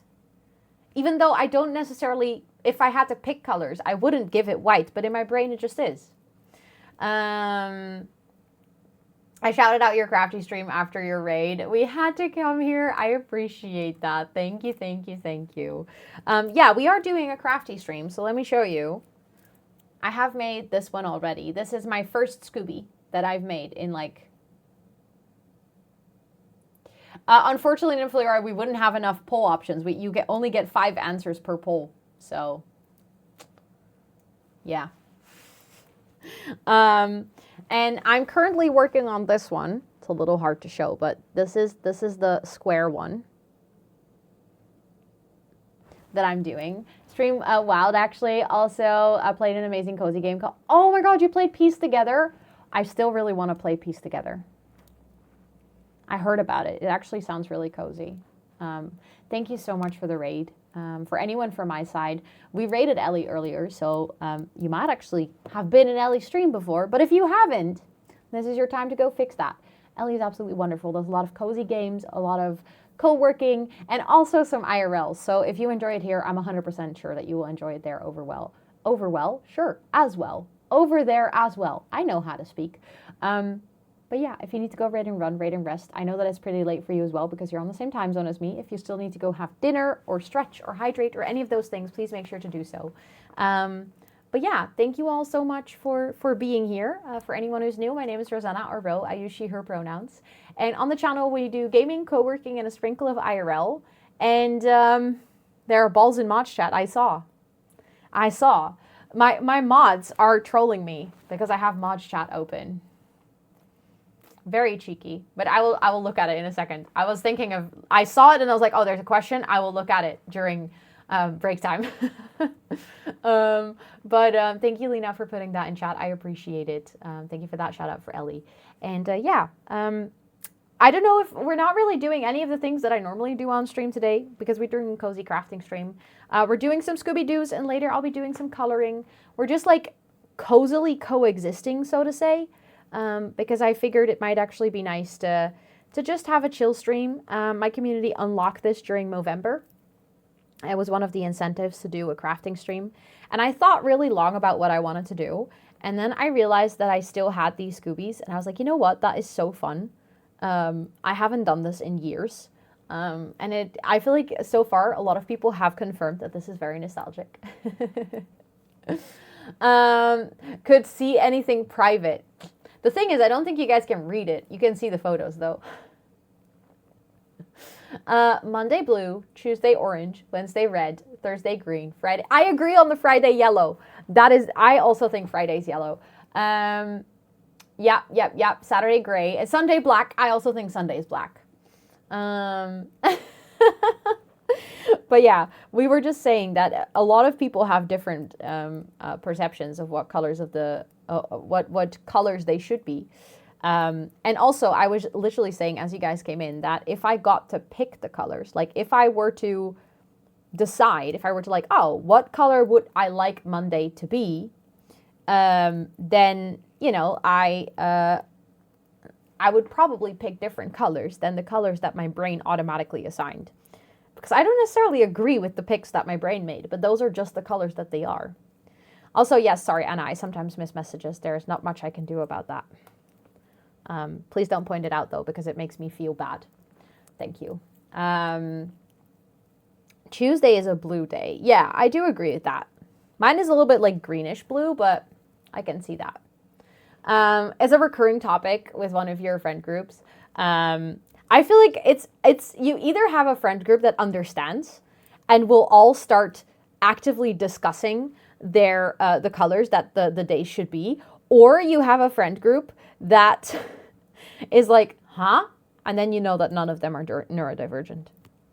Luckily, I don't have. I sometimes feel like I don't have any neurotypical friends.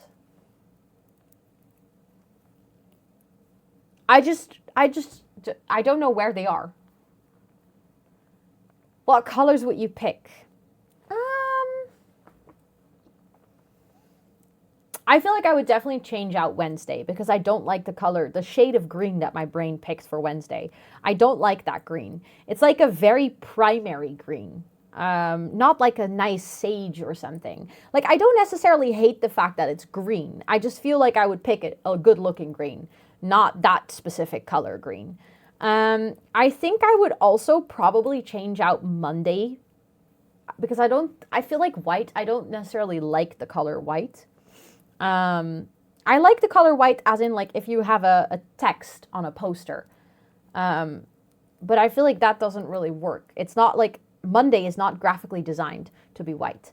I think it should be like a warmer color, maybe like a brown or something. And remember, there's also a candy Scoubidou. Wait, really? I need to put everything in the same space and in the same order. I'll crash out. Actually, yeah. It's like your friend doesn't know yet that there's some spice in her head. I only see like weekdays, months, etc. in specific shape. Oh, no, but that's interesting as well. So you do have like a visualization for it, but it's not colors. I literally only stumbled along people like me after 32 years on the planet. One day you'll find someone, everything. Yes, that is very true. But wait, why did we delete that? Why did we delete that? Sorry. Oh, sorry. Age chat. I was like, hold on. I was reading that. Why? Yes, sorry. Please don't mention your age. I didn't even realize that for a second. I didn't even click on that. But welcome in. I'm so sorry.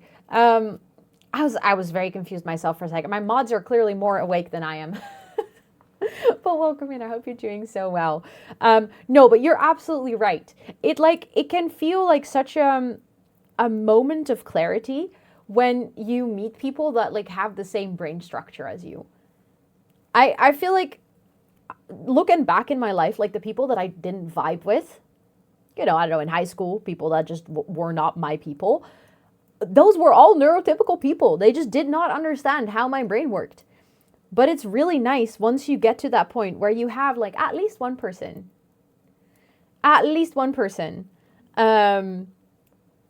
in your life that just has a similar brain, you know. Also, it's crazy how this one, look at how neat I'm doing this. I don't want to brag, but this one is so even.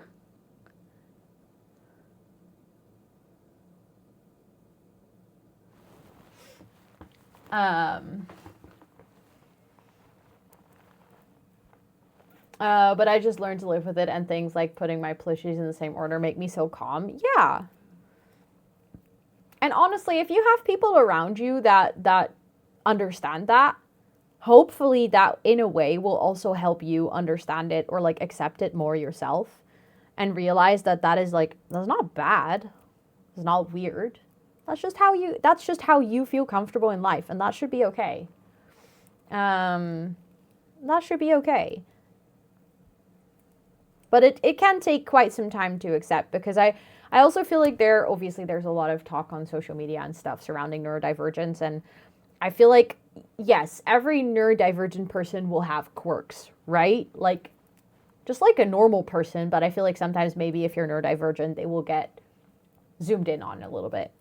But I think sometimes that diminishes the reality of the struggle. Like, some people find it quirky that you put all of your stuff in order all the time. But for people that are struggling with like OCD or autism or a combination even, that can be debilitating. Like, the fact that you have to do those things aren't quirky. Those things are literal, like, daily challenges in your life. And I think also ADHD very much suffers from this perspective. Thank you for the sub. I appreciate that. Thank you, thank you, thank you. Thank you for that Prime. Oh yeah, we have ads incoming. Oh my goodness. Hold on. I actually need to go take a breaky. Thank you so much for the subby. I appreciate that a lot. But yeah, it is time for us to go take a breaky. So I'm gonna do that. I'm gonna actually drink my tea during the break because I see a hydrate and my tea is a little cold already. But I'll talk to you guys in 5 minutes, and then we're just gonna continue our Scooby. Once this is done, I might want to do some coloring. I think it's time. But yeah, I'll talk to you guys in about 5 minutes. Make sure to stretch and hydrate and all those important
There we go. That was so weird. You guys were seeing video from 2 minutes ago. I don't know how that happened. I was typing those messages that you. I don't know how that happened. I was typing those messages that you saw me type during the break. Those were my answers to Abu.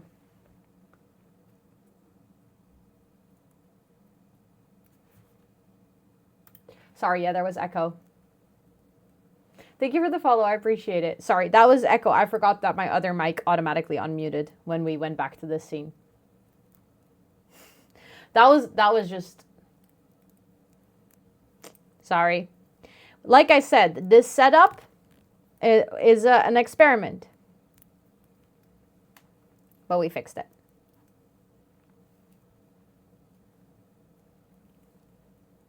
If you could choose between roses and tulips, tulips. Because I actually think roses are ugly flowers, which is ironic because it's literally in my name. But roses are fat flowers and tulips are skinny flowers. Yes, I'm sorry. For anyone who's heard me talk about this before, if you've heard this debate before, you will know why. But exactly, Esther, you know. And there's no other way that I can explain this. But flowers that have ruffles or lots of layers or are very intricate, I don't like those. I am a elegant flower kind of person. Yes, that's exactly what that means. Hollow. You got that perfectly right. Not the fat and skinny flowers again. Yeah, that's just the best way to explain it.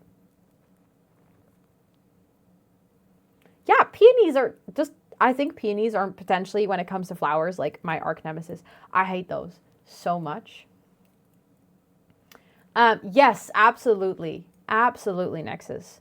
My very first psychiatrist who diagnosed me actually explained it as a star, where every single point of the star is one of the things on the neurodivergent spectrum, but almost no human is all the way at the point of the star. Most humans are somewhere on the star, which means that you automatically have a slight overlap. You probably most likely have a dominant one, which is the one that they will diagnose most easily. But the chances are that you at least have traits or challenges from other things on the neurodivergent spectrum. That's why I like talking about it from a perspective of it being a neurodivergent spectrum. And not just, like, again, that's not to take away from if someone had a specific diagnosis that they relate to a lot, to be like, oh, but you're actually on a spectrum and there's much more to it. Like if you got one diagnosis and that one just fits you and that is, the one that makes sense. Or to say like, oh, if you have OCD, everyone else who is neurodivergent also has that. No, absolutely not. Because again, you can have symptoms of it and not actually have the full thing. And hence, therefore, people that, are struggling with OCD might have way more intense challenges than you might have while having ADHD and having like maybe some OCD tendencies or autism overlap. And also, I feel like, just returning because I feel like we definitely had to interrupt that conversation because of break time. We were talking about how like social media very often portrays these things as very quirky or fun or something like that, which again, it can be true. It's like those things can be true at the same time. It can be quirky and debilitating. Like you can have fun ADHD quirks. Those exist as well. Not everyone experiences those. For some people, they are in a phase where those quirks are not very present and they are actually just trying to survive in life, or they're just really challenged. But like, something like echolalia, for example, can be really funny. Having that sort of need to repeat a sound can result in really funny moments. And it can result in you having like a quirky song that you sing very often. Absolutely. That's not to take away from the fact that you might also struggle with going to the supermarket and living your life and making decisions and, you know, not losing your stuff all the time or not being extremely socially anxious or sleeping very poorly. So yeah. Okay, anyways, I love how there were two conversations. It was neurodivergence and flowers. Very important. Wait, I saw something about hydrangeas. Hydrangeas, I never know how to say those, are also lovely. I feel like those are also fat flowers. And this is, by the way, not to say that like fat and slim are like bad or no. Oh no, those are, wait. Oh, those are a difficult one because the individual flower is pretty, but together I don't like them. And I'm literally using the term fat and skinny because of a lack of better explanation. Oh, but you actually, I think you found one that I don't know. I think I'm going to have to say that I don't like them.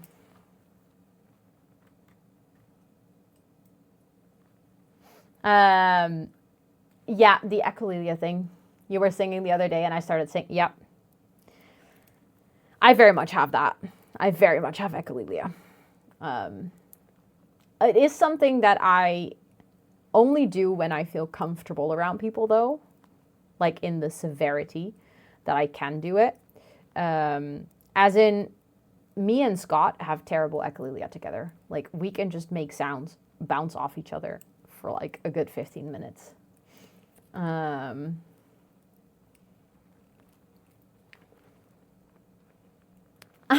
intrigued by your fat and skinny flower theory. Yeah, it's such a weird thing. I actually have a story to tell about this, but I cannot tell you guys because it would be a spoiler for something. I promise I can tell you guys the story very soon, though.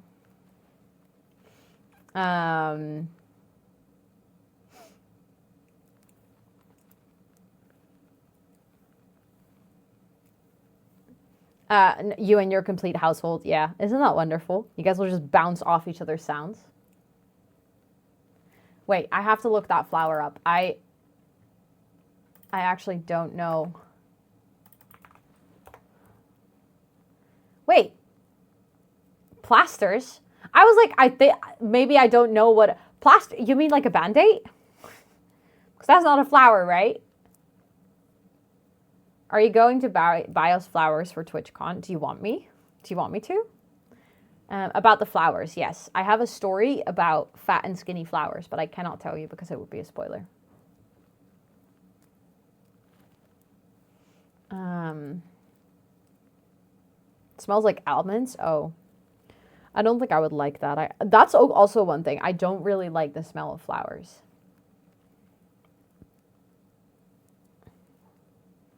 I'm not a... That's why I like my Lego flowers, because they don't smell.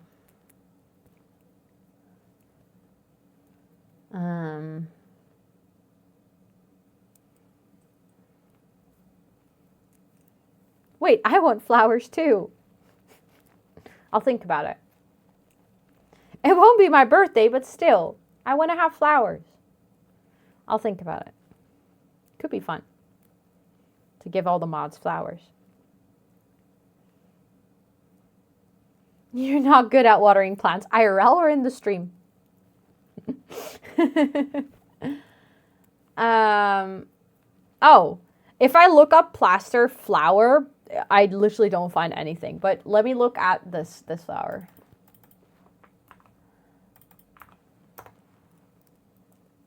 Oh, that's a very beautiful flower. I like that a lot. That's a delicate flower for sure. IRL, valid.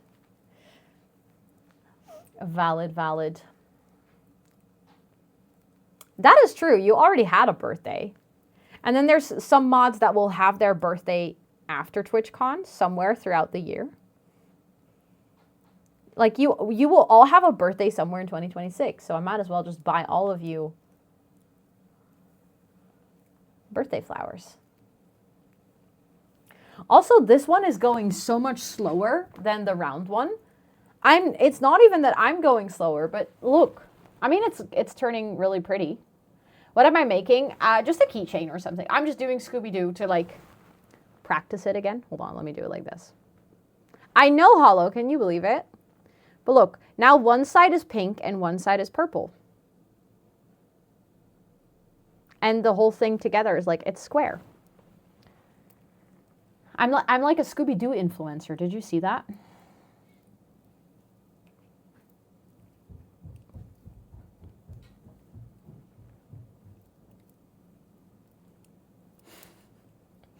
But yeah, I'm not making anything specific to be, per se. Like, I'm just making a Scooby-Doo. Just having cozy chats. Nice music. My hands are starting to hurt, though. That's how I noticed that this one was taking long. I was, damn. My hands are getting tired.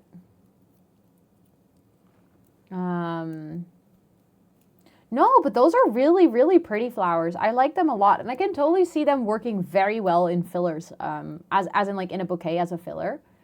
I feel like those are very... I think those also go very well in like a wildflower bouquet because they're giving wildflower vibes to me. Yes, of course. Enjoy your snack. Also, I was drinking my tea and I actually then forgot. Hold on.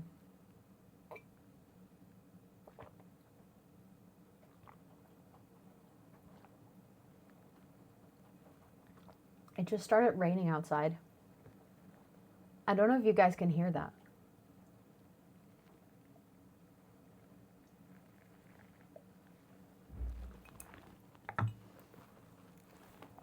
It is a julep mug, yes.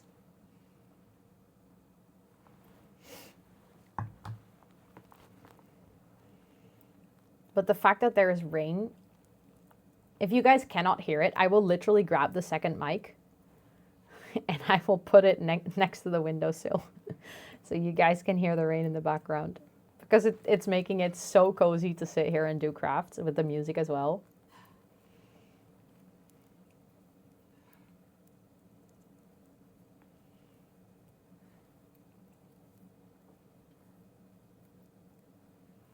Can't hear it? Okay.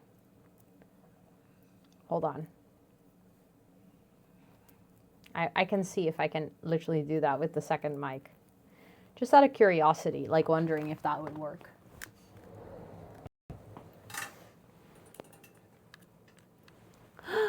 Mick!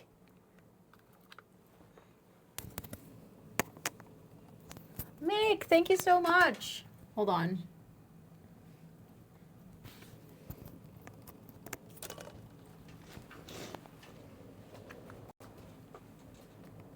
I don't know if you guys will hear it. It's literally just in my windowsill now.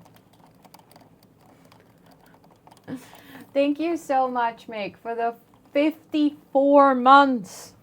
Holy shit. That's such a long time. Please enjoy all your subby perks. How are you doing? It's really good to see you. Do your headphones have ambient sound setting? No. What do you mean with that? As in like a hear-through setting? It's a really long time.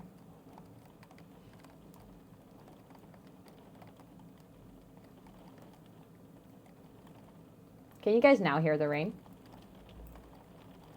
No, because it's not noise cancelling, so you don't need a hear-through setting.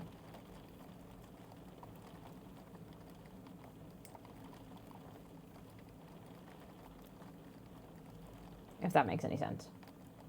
You can hear it? Nice. I love that that worked.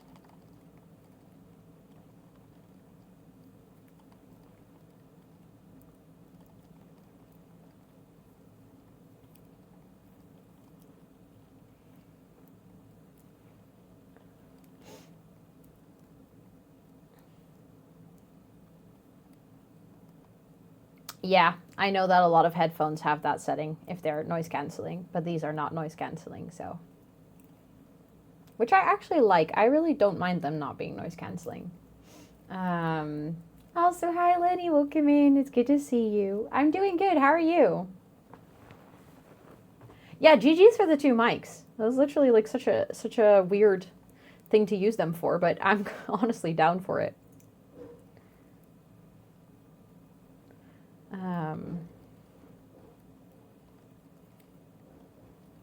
But yeah, I really like these headphones. I mean, we've talked about them many times before, but also, that's maybe a good shout to quickly mention it. So my headphones actually are having a little issue right now where the fabric of one of the earpieces is coming loose. Hold on, I'll show you guys. It's very minor. Doesn't really matter that much. And I literally emailed Fractal about it. I just contacted them. And they were like, yes, we are aware. This is an issue with the very first batch that they made. AKA, if you bought it recently, you won't have this issue. They actually resolved it in the design. But if you are a person with an early Fractal headphone and you are running into this issue, you can just make a support ticket and they will send out new ones for you. Just wanted to let you know. They literally told me, like, oh, if anyone of your viewers is experiencing the same, I literally have one of the first versions that was made. They sent it out to me before the product was even released. So there's probably not going to be many of you who have one of those from this batch. But they said, we caught it, we are aware, we fixed it in the newer releases, and also they will send you the new ones for free from the new release. If you have this issue, because you can actually detach these and you can like put new ones on it. Same with the headband. Apparently, if you get a replacement kit for any of the parts, the headband is also in there. And you can replace that part as well. I did not even know that. Yes. This is actually Quincy. Literally, I wear these all the time with my glasses because this is the first pair of headphones that I can wear without getting glass pain. It did take a little bit, like the first week I still had that problem. But I think just like over time, a small dent where my glasses sit formed in the memory foam, because after a week or like 1.5 or something, I did not have this issue anymore. May I also send to a mod to Amazing Neurodivergent mental health servers based in Discord that are important to be known? I mean, you cannot DM mods, but feel free if you want to have us to check it before you share it with everyone. You can make a ticket, or if you want, you can just share it in the links channel if those are resources that you think are helpful for anyone. But if you want, like, if there's a reason that you want us to see it first before we share it with everyone, then feel free to make a ticket. But you cannot DM people from our server. That's to protect people from getting unsolicited DMs. You have those headphones and you also find them really comfy. Yeah, nice. Okay, I'm happy to hear that, because obviously my experience is, it's still an experience. Like, it's not that it doesn't count, but if it's just a singular person who's like, oh yeah, I don't mind the issue with the glasses, then that's good. But it's nicer if multiple people tell you.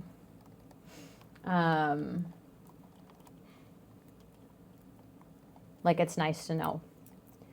But yeah, I am really happy with these. I do always feel like I have to mention, obviously, that I am partnered with Fractal. Like, I love this product. I'm not saying that I love these headphones simply because I'm partnered with them, but I do always feel like I have to give that disclaimer. They are paying me. Like, I'm a paid partner of Fractal. But to be fair, like I've said many times before, I just really love their brand and I love their products. That's why I'm partnered with them. So I wouldn't have partnered with them if I didn't like their products. But yeah, it is an important disclaimer to give, because obviously, to a degree, being paid or like working with a brand can absolutely influence your opinion on them. And in my case, ironically enough, it's not even the fact that they're paying me, just the fact that they are absolutely wonderful to work with. Fractal is one of those brands that whenever there's like a TwitchCon or something, I'm like looking forward to seeing the people from Fractal again. I'm like excited to catch up with my contacts because they are just really lovely people. And I'm like excited to hear about their day. And, you know, to like, I love going by the Fractal booth at a TwitchCon to just check in on them and be like, hey, how are you guys doing? How's your con? Stuff like that. I like follow their personal Instagrams because I just like them as humans, which obviously is like unrelated to the brand. to a degree because it's the people, but still, I feel like they're just really lovely to work with, and I can definitely say, confidently say at this point, after being in the industry for 5 years, that's not a standard. I feel very lucky that I have this with 2 brands that I work with. I get to work with both Fractal and Elgato, who both have absolutely amazing people working on the marketing side, or like the partner side. I really, really love working with both of them because they're just really nice. Like, my contact from Elgato, we recently had a call, and we were literally like saying to each other that if TwitchCon's going to come around, we should have a coffee to not talk about work, but just to like have a chat about books. Just because we have a very similar taste in reading, and we just love hanging out. Every single time I have like a business call with Elgato, I will end up having like a 20 minutes business chat, and then like an hour just yaps. Oh yeah, I don't get referral money. But thank you for wanting to use my link. That's very, very kind. No, Fractal just pays me monthly, and I mean, you can still use my link. I think it will track that you opened the link. It is like a link that tracks the traffic, so that they can see how many people came from my website or like my stream, but it doesn't give me any affiliate revenue. They don't have an affiliate program. They just have partners, which I think honestly is a nice way to do it. But I mean, even some brands have partners and affiliates, so it can go hand in hand. But yeah, but it's really nice to have to be able to work with brands of one where I just genuinely love the brand, and I love the people working there as well. Yeah, they pay me. They pay me every month. They've been doing that since the start as well, which is also rare to find in a brand. That they immediately start paying you. I don't know if they still do that. Their partner program has grown a lot over the past few years. So I don't know if they still do that for every single partner, or if at this point they do have affiliates as well. Yeah, it's very nice. I have, also, by the way, I am very transparent about these kinds of things because I think it's very important to have financial transparency in any space, not just in this specific space, but I feel like in content creation, it's almost even more important because it can be really hard to understand how much you could earn or how it even works with financial things. So I talk about these things very freely in case you're like, oh my God, am I allowed to ask about these things? If there's something that I cannot share, I will just say, hey, I cannot share that part. Like, I will not share any specifics of my contract simply because, it's in the contract that I'm not allowed to share those things. But I am super okay with sharing things about like my finances and where I get my money from and stuff like that. Also, hello, Timbo. Yes, this chair is still less painful to me than the Refine chair, simply because this seating is just wider and my hips just need that sort of flat surface. We have our Refine chair, or my Refine chair, I say our because I put it in the living room and that's common space, but it's downstairs at my second desk, or our second desk. So we still use it, just not for like 12 hours a day. But the chair on its own is really good. It's just my posture just doesn't fit in the chair, which sucks because I actually really like the chair. I think it's very beautiful. Like, I'm sad that I cannot use it because it's such a nice chair. Fractal, right? Yes. So I have 3 paid partnerships of brands that pay me every month. I work with Elgato. They pay me every month, or technically they pay me every quarter, but they pay me for content every month. Then I work with Fractal. They pay me every month as well. And then I work with the Simstree, and they pay me every month as well. And the Simstree does have an affiliate network as well. So if you sign up to the Simstree and you use my link, I do actually get commission over that. Elgato also, I have an affiliate link. If you use that, you actually get commission. for both Elgato and the Sims Tree, I also have a discount code. So like you get discount if you use my code, and I get affiliate revenue.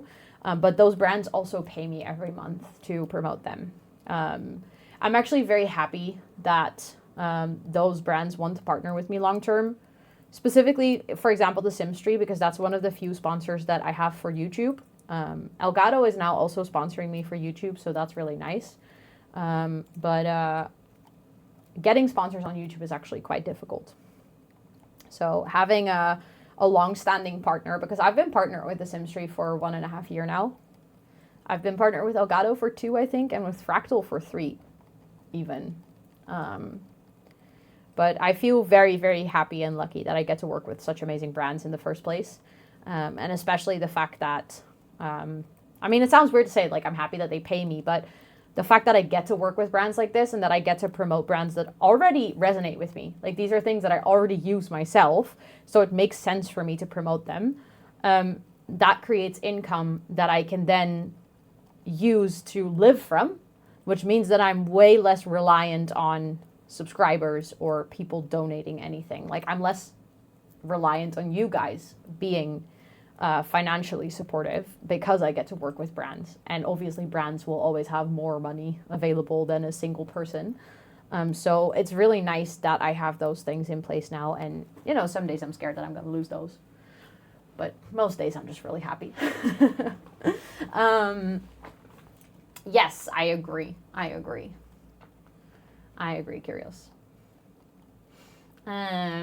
Very happy that I have to have a little space to chill and calm down. I feel like we all needed a little calm down, didn't we? I feel like everyone in chat so far has been like, oh, this is perfect. Just a very chill, relaxing, cozy evening. We all kind of needed that, I think. Otter, hello. Oh my goodness. Thank you so much for the raid. I appreciate it. Thank you, thank you, thank you. Please enjoy all of your subby perks. Wow, my brain is tired. We were literally just talking about how we all needed a cozy night, and I'm just saying stuff that doesn't make sense. How are you doing? How was your stream? For anyone hanging out here, please make sure to check out Otter. Absolutely wonderful. Wonderful streamer. Really good vibes. Thank you so, so much for coming over. Surfer, welcome in. Of course, Otter, welcome in. How was your stream today? What were you up to? I hope you had the best time. I've been playing Monkey Island too. I don't think I've ever heard of Monkey Island.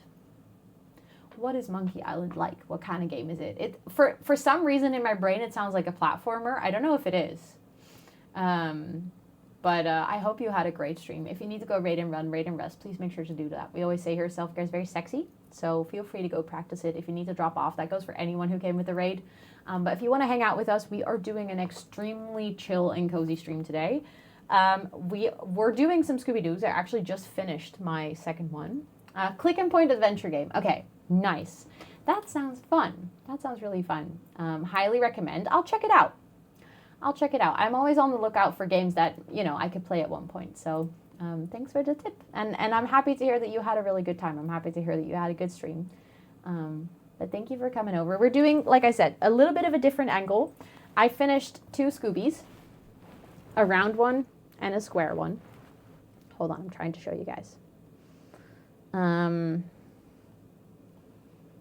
Okay, stream, come on. There we go.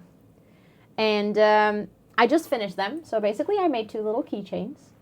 And I mean, I need to cut these, but then I need fire to burn them so that I can burn them shut so that they don't go open again. So I'll do that later because I don't have a lighter here with me right now. But for anyone who's new, my name is Rosanna, or Ro. I use she, her pronouns. And on the channel, we do gaming, co-working, and a sprinkle of IRL. And today we're doing neither of those things. We're doing cozy crafting. No, absolutely. Go, do your thing. Never say sorry about raiding and running. I really appreciate you sharing your community. But please go practice self-care. Go be really sexy. I promise to take good care of your community for those that want to stick around. Yes, of course, Micah. Of course. Good night. I hope you get some really good sleeps. I think that with those 2 Scoobies done, I might go color a little bit. I don't know if you guys like that idea. I might actually move some things backwards just a tad. I'll keep my keyboard close though because we might need it eventually. But yeah, maybe we can do some coloring now that I've done my Scoobies. Because my hands hurt, so I don't think I want to do a third Scooby. I was hoping that I could do 3, like also one more complicated one, but it's a good time. I think we have like 45 minutes left of stream, like 45 minutes to an hour. We can do some coloring. I think that might be nice. I'll see which. I don't know if I want to continue this one. I think I might want to start a new one.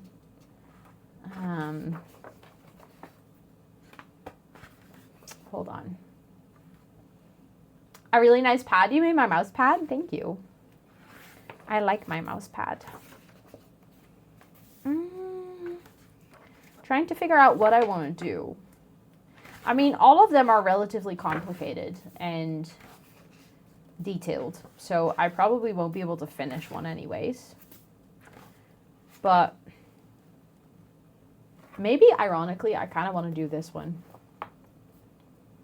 You got one of those books? As in, you mean like the coloring books for adults? I bought this one years and years ago. Way before coloring became a thing on like Color Talk and everything. I bought this coloring book, I think maybe 10 years ago at this point. I bought it and then I was like, oh, that sounds lovely. I'm going to color so much. And then I didn't. So yeah, I feel like it's good that I come back to it now. I just wonder. Oh, mouse pads.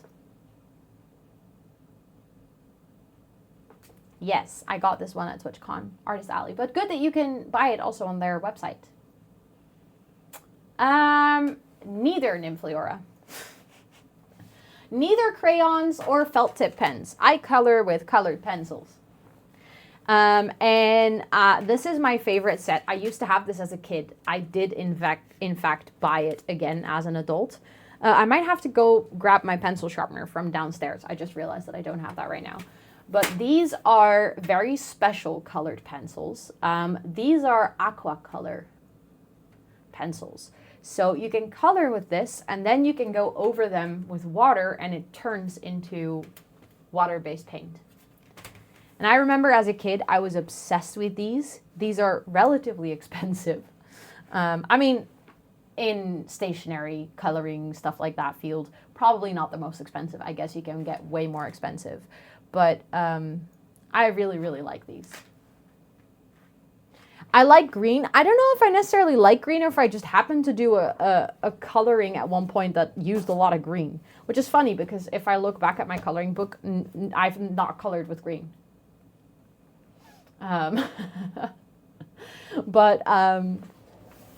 Yeah, green and dark blue.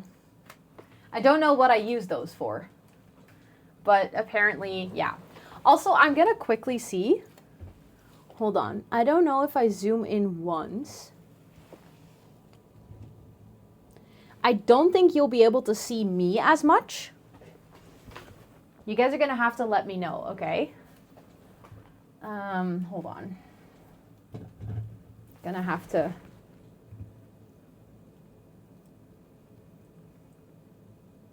I hope that I won't become like a voice in the void. But I figured then you guys can at least see what I'm coloring. If the image will stabilize a little bit. I mean, you can still see me, but just not my face. But I guess for while we're coloring, maybe that's also okay. But yeah, let me know. Let me know if you guys like this. I can go like this. I can be like, yes. So, just gonna. I really wish there was a way that I could zoom out like between the two settings that I have right now, but unfortunately, I don't think that that's an option. So we're just gonna go like this and then let me know what you guys prefer. If you're like, no, I actually prefer the zoomed out look, and so that I can see a little bit more of the room and you can see my face, but you can just see a little bit less of my coloring book, let me know. Joining me as an art streamer. I kind of am, yeah. I kind of am right now. Because I already leaned down, true. True.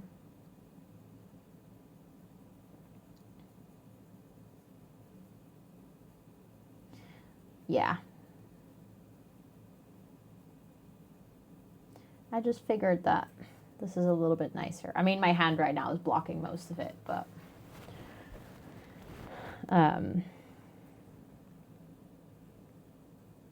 I just realized, I was like, oh, maybe I can actually show you guys the painting part. I don't think I have what are they called? Brushes right now. I literally don't think I have them. So, yeah.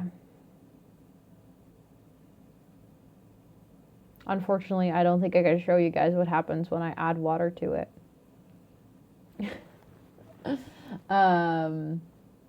Face is perfectly in view. Okay, good.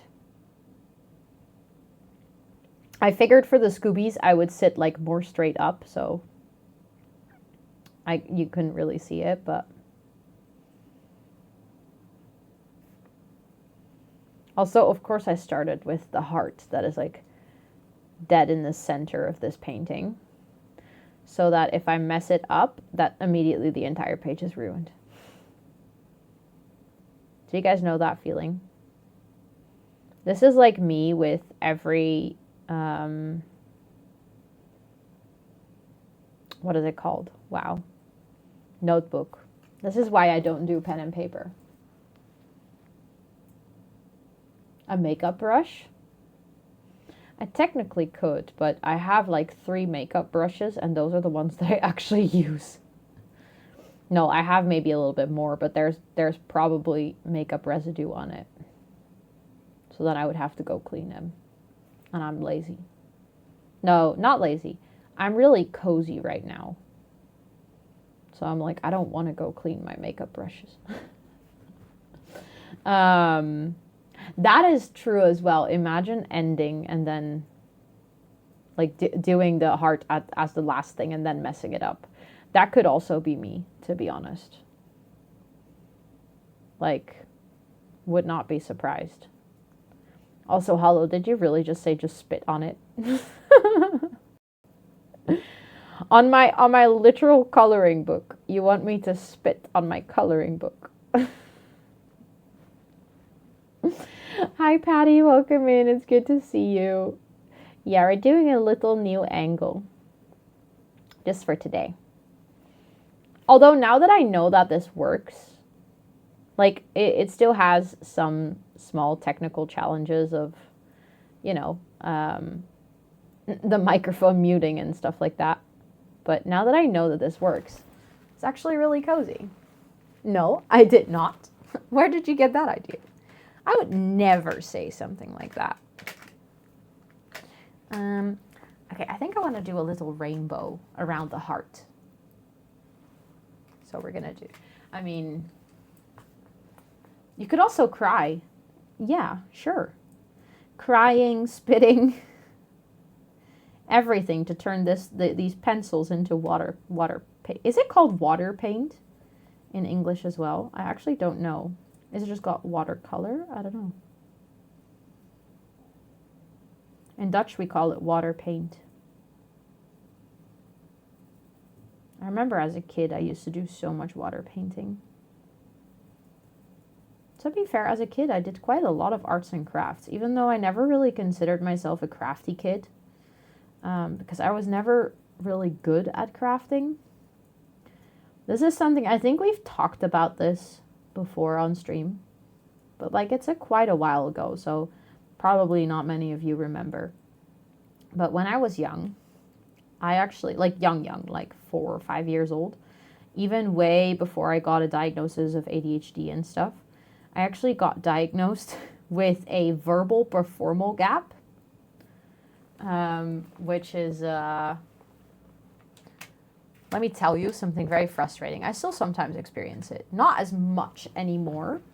But basically what it means is that my brain understood how to do certain things. I could verbally explain to someone else how to do them. But my motor skills were like behind. Although not actually. My motor skills were actually not behind. My brain was too far ahead. So when I was like 4 or 5 years old, also I learned how to speak really early on, to no one's surprise. When I was 1.5 years old, I could speak full sentences. Poor parents of mine. But basically what happened is that my brain developed intellectually way faster than that my motor skills developed as a kid. So what happened is that I would very often get like very angry because in my brain I would know how to do something. Like I would be able to visualize how to do it. And then I tried to do it and I just couldn't for the life of me. And it didn't help that I grew up with like a relatively crafty grandma who like loved to teach me how to crochet and how to knit and how to cross stitch. And I don't know what it's called, but punneke. I don't know if you guys, I don't know how to translate that, but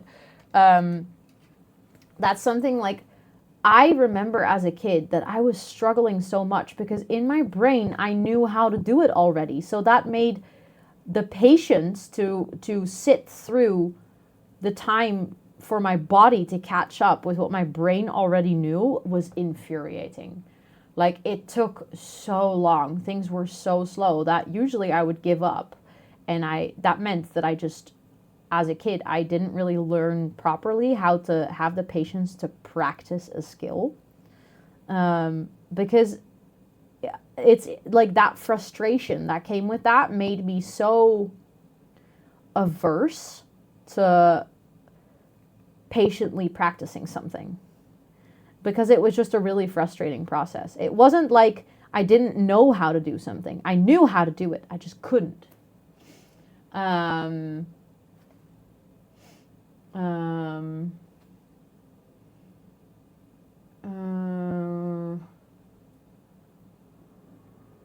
no, that's fine. You're fine with mentioning like age as long as you don't mention what age you are right now. But you can say like, oh, when I was 4 years old, because I'm assuming you're not 4 years old. So I'm assuming you're not talking about right now.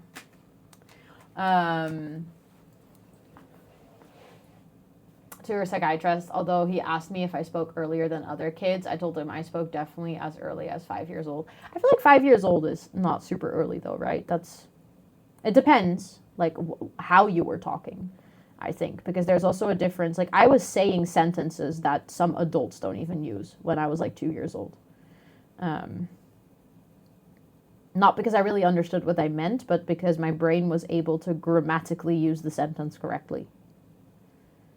To give you an example, and I only can give this example in Dutch, and then I will try and translate it, but the Dutch one is going to make more sense.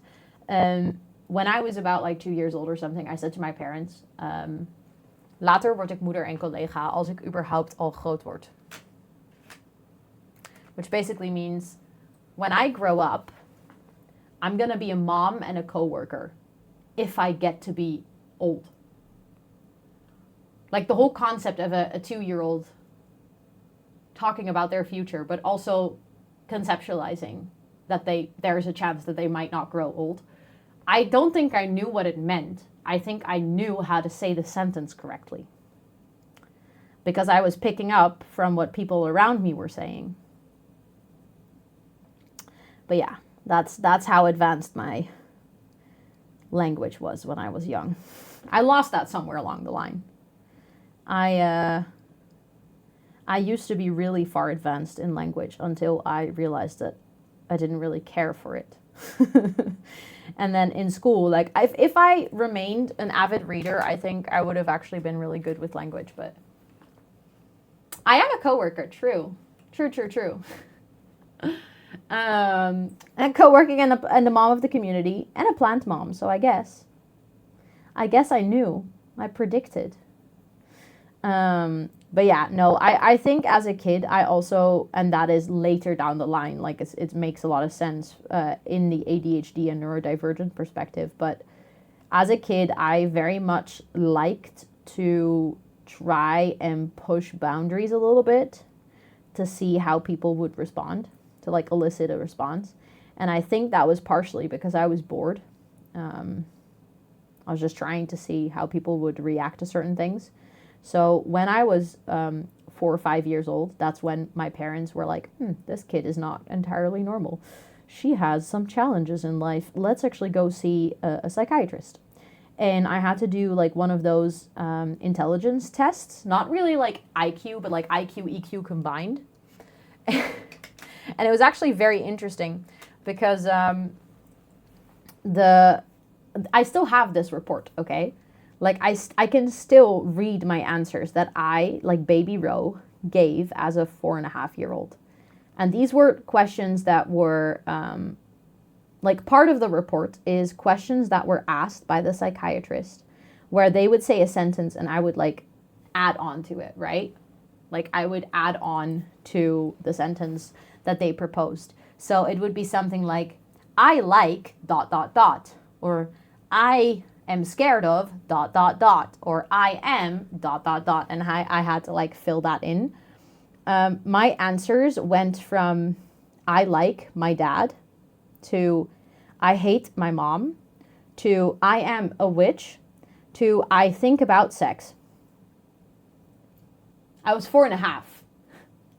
I was not thinking about sex, but I knew that saying that would get a response from that person. Like I knew that saying that would elicit a response in the person that was doing my interview, which was just me being bored. Like I didn't like the interview. I didn't like going to those. I vividly remember not liking going to those. So I was just being opstandig. I don't know how to translate that. Like I wanted to kind of piss off the person that was doing the interview. But then, funnily enough, they also gave me exercises of like, oh, can you draw your parents as animals? They were like, if your parents were animals, what would they be? And can you draw them? And that's where they realized this verbal performance gap, because I could very well explain that my dad was a zebra. And I had like a million reasons. And there was like this whole story in my head as to why my dad was a zebra. But then if I had to draw the zebra, I would just put like 3 lines on paper, and then I would get frustrated with the fact that it didn't look like the image that I had in my brain, because in my brain I had a very detailed 3D zebra, but I could not draw a very detailed 3D zebra. I couldn't do that even now because I don't have any drawing skills. And that would just piss me off so badly that I would just give up, like, you know, fold the paper, like mush the paper together and throw it away. Rebellious, that's the word, thank you. And that's how they were like, okay, so this kid is, like, I would conceptually explain why my dad was a certain animal. I'd be like, yeah, he is a zebra. I don't remember what I answered. I don't think he was a zebra, but like he's a zebra because his hair is darker, and but also because like he's a little bit shy, and like I would like use parts of his personality or his character to attribute to an animal, and they were like, that's conceptual thinking. That's like quite hard to do for a 4-year-old. But at the same time, I could not draw for the life of me. So yeah, it's interesting. It's also, I'm very glad that my parents like saved all these reports for me as a kid. I remember when earlier last year, obviously I went to a psychiatrist to see if I could try ADHD medication. And they were like, could you send us your original ADHD diagnosis report? So I went into like my binders that my parents had for me with like all of my info and stuff, and it was in there. But I found like my entire original ADHD diagnosis. Let me tell you, I cried reading it. I cried reading my answers of like 12-year-old Ro, where I didn't know, at the time, I didn't know I had ADHD, right? Like I didn't know that was the thing that I was struggling with. So I just answered based on what I was feeling. I didn't have any language to support my feelings at the time. And then I was reading that. I was like, oh my God, if only she knew earlier. Like, and I was 12. So I knew pretty early on. I wasn't even a late diagnosis, but still I was like, I felt so bad for baby me. It was like, oh, and also I wrote letters. Like my psychiatrist at the time told me to write letters to my parents that were never shared with my parents. Like I asked my mom about it afterwards. I was like, have you ever read these? And she's like, no, I've never read these. So apparently I wrote them, and I had to like write what I wanted to share. And like I wrote things, I don't even remember those. Like I remember that at that time, that probably was my biggest worry in life. I got frustrated with drawing, true, yeah. I was so worried. Apparently, at the time, and listen, I genuinely don't remember this, but that was my biggest worry at the time. Someone in my class had told me that I had small boobs. And I was like, I'm being bullied. Kids are telling me that my boobs are too small. I literally don't remember this. I think like maybe one person might have said something at one point, but like in that week that I wrote that letter, that was my biggest worry of my life, okay? That was like my biggest problem. Don't remember that being a reoccurring theme or anything, or like anything that I was insecure about or struggled with ever after, but in that week that I wrote that letter, that was the thing that was on my mind. Why it might have been so hard for me to say what animals my family members were, I could very well be because of my inability to visualize. Oh, yeah, absolutely. Totally. That could absolutely relate to that. I can totally see that being like a reason, or at least part of it.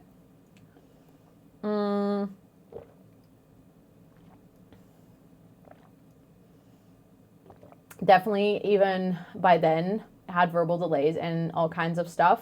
Got a message to your psychiatrist so you don't forget this. Yeah, it's good. It's good to like at least write down so that if you talk to them next, you can like share this insight.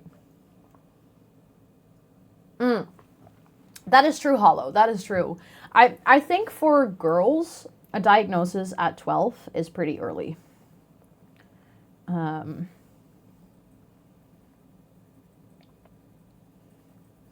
Because most women get diagnosed way later. Especially because I didn't have any problems in school. I think, and I'm not saying that that's like, that should be part of your diagnosis, because it shouldn't. That's actually one of the harmful stereotypes, specifically for ADHD, that you can only have it if you're performing poorly in school. But I feel like that is, at least when I was younger, one of the things that like, to this day still, but even more so then, it's like, yeah, but she is not failing in school. She is not struggling. And I think that is very much related to, again, very much a stigma and a wrong picture of people with ADHD being dumb. I think this is something that to this day and age, still a lot of people assume of like, oh, but if you're doing well in school, or if you know how to function social, that's the same with like autism. Like, oh, you cannot be autistic because you can look someone in the eye, or like you cannot be autistic because you understand social norms to a certain degree. Like, yeah, but it doesn't mean it's not a struggle. I think a lot of people, especially older generations, classify neurodivergence as lack of ability instead of comfort and happiness in certain situations. Like, yeah, I know how to study. I know how to learn. Doesn't mean that I am comfortable doing it. Doesn't mean that I'm not struggling and fighting for my life to keep my focus. But the fact that I can do it, the fact that I have the ability to a degree at cost of other things in my life, means that I probably don't have ADHD. And I very much had this because last year when I tried ADHD medication for a while, I also asked my psychiatrist if there would be any way that I could potentially seek an autism diagnosis. And they did like a very superficial test, and they were like, yeah, but you know how to socialize. You have a lot of friends. You are looking us in the eye, so you cannot have autism. And I'm like, the fact that I have the ability to do things doesn't mean that I'm not struggling with it. Like, and I think that goes for so many autistic people. Like, yes, of course, there are also days where you don't have the ability. There are days where the struggle is way bigger and the ability goes. And those are the hardest days of living with neurodivergence, is when even the ability to force things is gone. But very often people can that's the whole point of masking, is doing things even though in actuality, for your energy levels and your comfort and your happiness, you don't want to be doing them, or you shouldn't be doing them because they are actually costing you something. And I think that's a really big misconception. But that's also why a lot of women get diagnosed pretty late, because generally speaking, they have a quite far developed mask for social abilities, which is why, or school. I feel like a lot of women don't struggle in school because they also very much rely on social constructs of help of friends and stuff like that. Exactly. Yeah, you learn to adapt. You look around and you imitate. But that doesn't mean it comes natural to you. Hold on, let me scroll in chat because I missed some messages. 15 or 16, which was amazingly late, since basically my whole family is on your dad's side has autism, but because your parents separated, psychiatrists just labeled. Oh yeah. See, the thing is, so often things get labeled as depression, and like, yes, it could be also, you could have like the like symptoms of a depression, or you could even have a depression, but that's coming from somewhere. And it also exists. Yes, clinical depression exists. You can just be depressed because your brain has a different set of chemicals, and therefore you struggle with depressed feelings and depressed episodes. So I'm not saying that you cannot just be depressed, but I feel like the label of, oh, you are depressed gets thrown around so much without looking for any underlying cause. Of like, and in this case, I think they just assume like, oh, underlying cause surely must be divorced parents. And you're like, well, maybe there could be more, you know, there's a possibility. Due to the fact that I was not even diagnosed because of multiple reasons, including being neglected and being targeted by teachers. I'm so sorry that you had to go through that. I'm so sorry. That really, really sucks. Especially because it's just really unfair. We talked about this morning as well. Teachers being unkind to children is something that like just deserves them a punch in the face and getting fired. I have absolutely no sympathy for teachers that are literally treating children like crap. Like, it's just, I cannot. It's more common for them to get diagnosed in their early 20s because that's typically when they start to get burnt out. Yeah, oh, that makes a lot of sense, actually. Also, thank you for the follow. I appreciate it. That makes a lot of sense, Flat. That sucks, though. It sucks that you need to get to that point first, right? That you first need to get to the breaking point of a burnout before potentially getting a diagnosis. I was also talking to my best friend about this the other day, about how sometimes neurodivergent struggles can really feel like invisible, because to the outside world, you might not even see that someone is struggling. You might not even see that something is difficult for someone. Like, you might not even notice it because they are actually good at masking it, or they even sometimes don't even know that they are putting on a mask, but they do feel like extremely tired, and you know, they feel like things are draining them and they don't even understand why themselves just yet. And that it can sometimes feel like you're so alone in that struggle, because even if you have neurodivergent friends, sometimes you still have to like actively vocalize, like say out loud, like, hey, I am struggling, for someone to notice that something's going on behind the mask, right?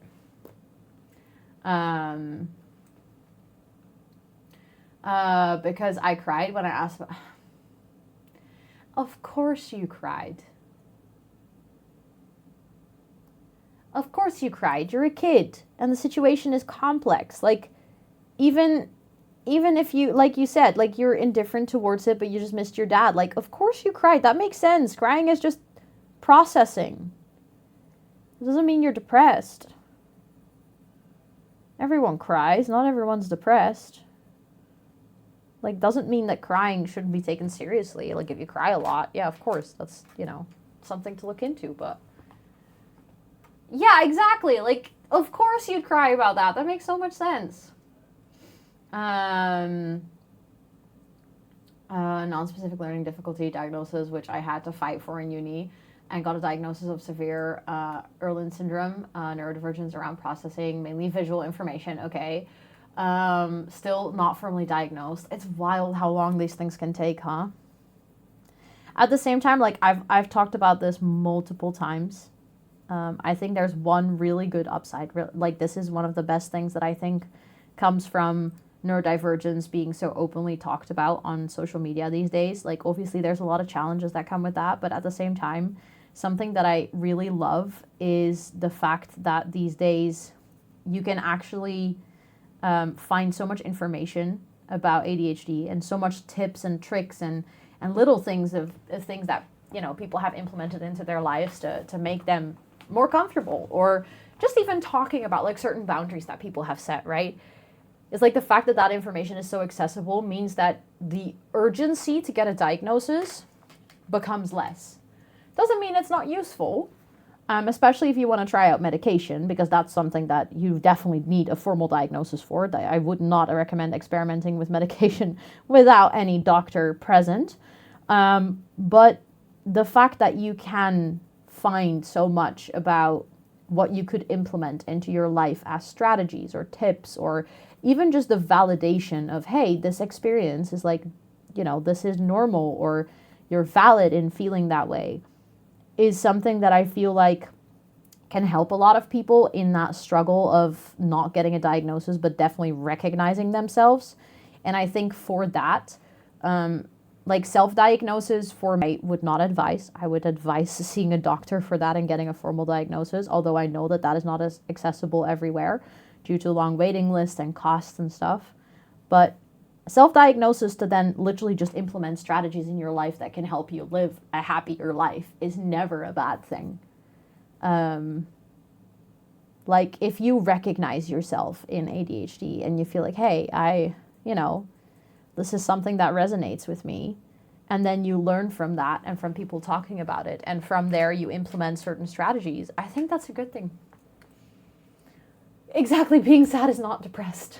It's not the same thing. I find it refreshing when my emotions are normal reactions rather than abnormal too. Yeah, 100%.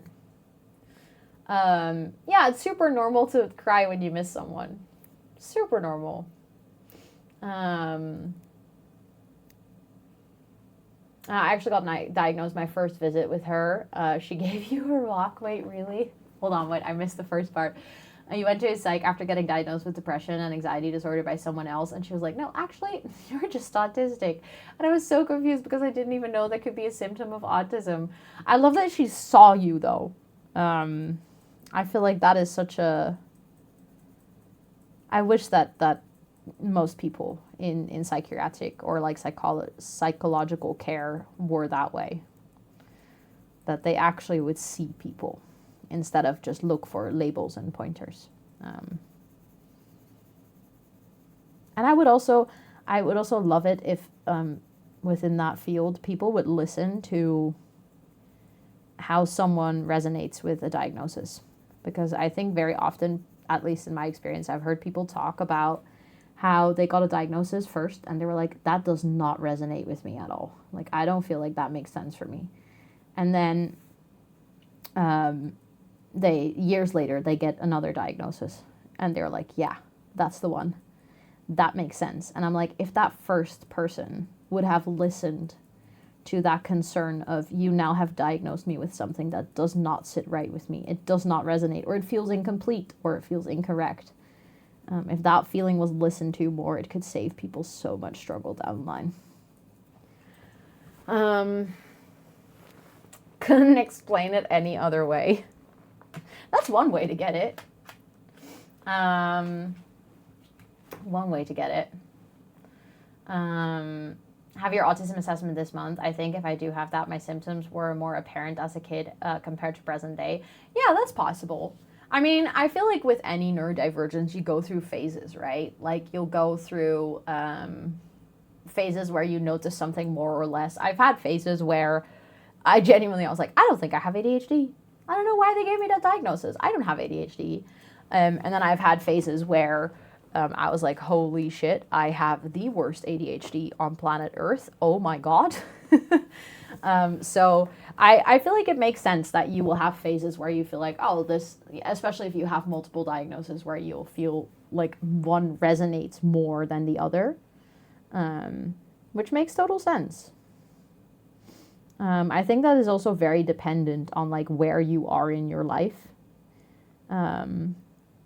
I think there are certain things that I struggled with a lot less when I was in university, ironically almost, because my mask was way stronger for it, because it had to be. Like, for example, social anxiety, going out to places with people that I don't know or have never met, or just in general, like worrying about unpredictable scenarios. I did not have that at all during my studies. Like, not one single bit. I would go party and I could do things, made a lot of friends, you know, like had a really big friend group in my class. The thing is, I have always had this thing where whenever I'm part of a big friend group, I somehow end up in the middle of a huge split at one point.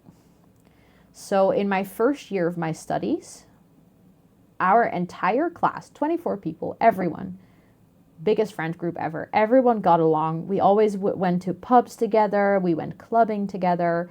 Like our class was so close. So close. And then I started dating one of the people in my class. And then they cheated with someone else in the class. Well, you can imagine the drama that created. There were people that picked his side. There were people that picked my side. There were people that just did not want to get involved in this drama at all. But somehow, I was in the middle of the crack of the group. And I have had experiences like exactly like that multiple times in my life, where I unintentionally, and I think looking back, I don't think it was necessarily unintentional. I think I just didn't read the signs.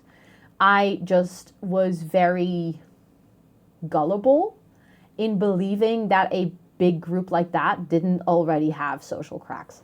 That it didn't already have people who favored other people. And like, I think the way that I experienced that as a one big happy family friend group, and therefore kind of closed my eyes for toxic patterns that had been present all along, that's kind of one thing that I noticed myself doing. I put on a mask that is so strong that I cannot even see things that are not right.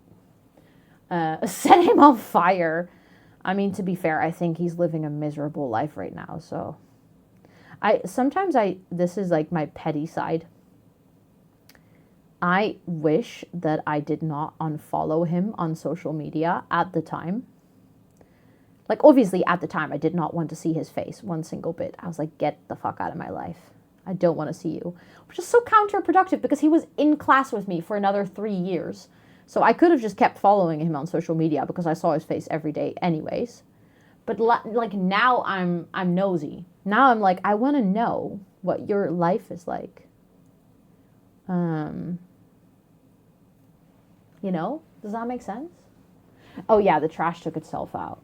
To be fair, I don't know why I fell for him. He's like literally one of those people that now looking back, I'm like, how? How did that happen? Just refollow? No, but then he'll see, and that's awkward. Then he'll know that I'm snooping on him, you know? I want him to think that I no longer care about him. I don't. Like, I don't care about him in that way, but I don't want him to even think there's a possibility that I care about him that way. I'm almost like the opposite. I care if he's miserable or not. Just because I'm petty.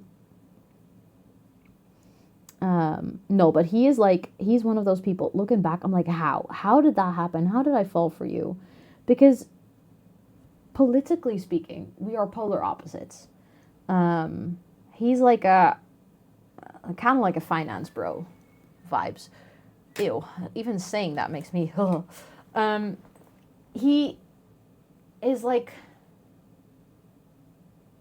he loves Dutch music, which is not necessarily like always bad, but he's the type that loved bad Dutch music. I don't know why that was such a pet peeve, but I hated that. He was the person, oh my god, we played GTA once. I wasn't a gamer back then, okay? You have to put this in perspective. I was not a gamer, hadn't gamed in years. We would play one round of GTA and I would win, and then he was like, I never want to play GTA with you anymore. Because he couldn't take it that I won.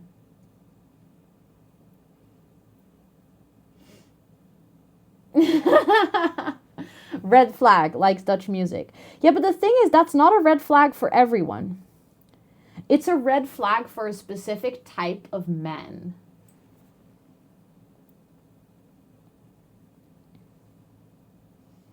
And I don't know how else to explain it. And I think maybe the Dutchies here will understand. Like, even if you're a Dutchie who likes Dutch music, there is a specific type of Dutch finance bro, like a specific breed of Dutch finance bro that is like diehard fan of Dutch music, but like thinks that it's very emotionally, intellectually valuable. Does that make sense? Am I making sense?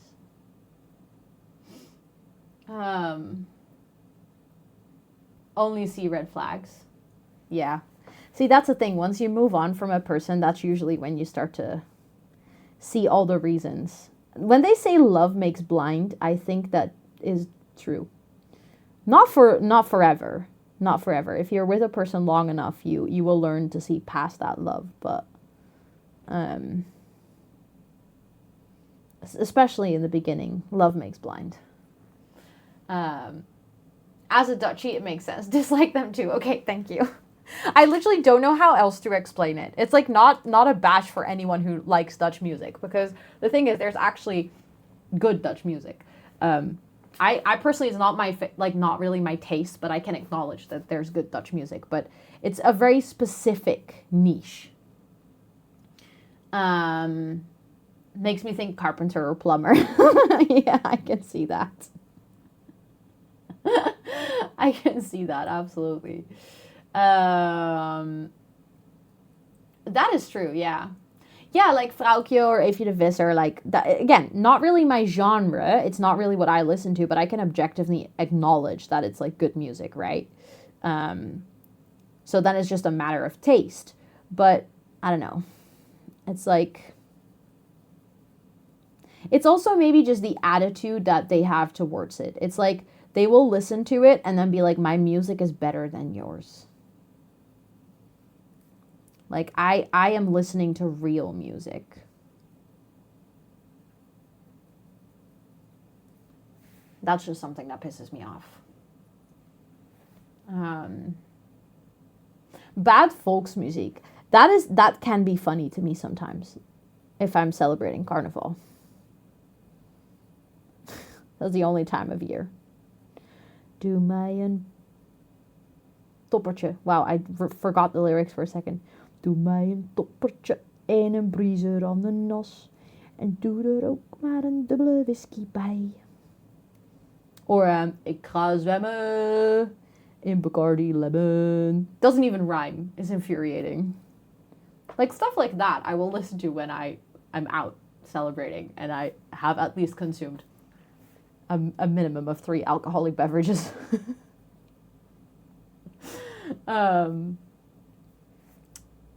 But yeah.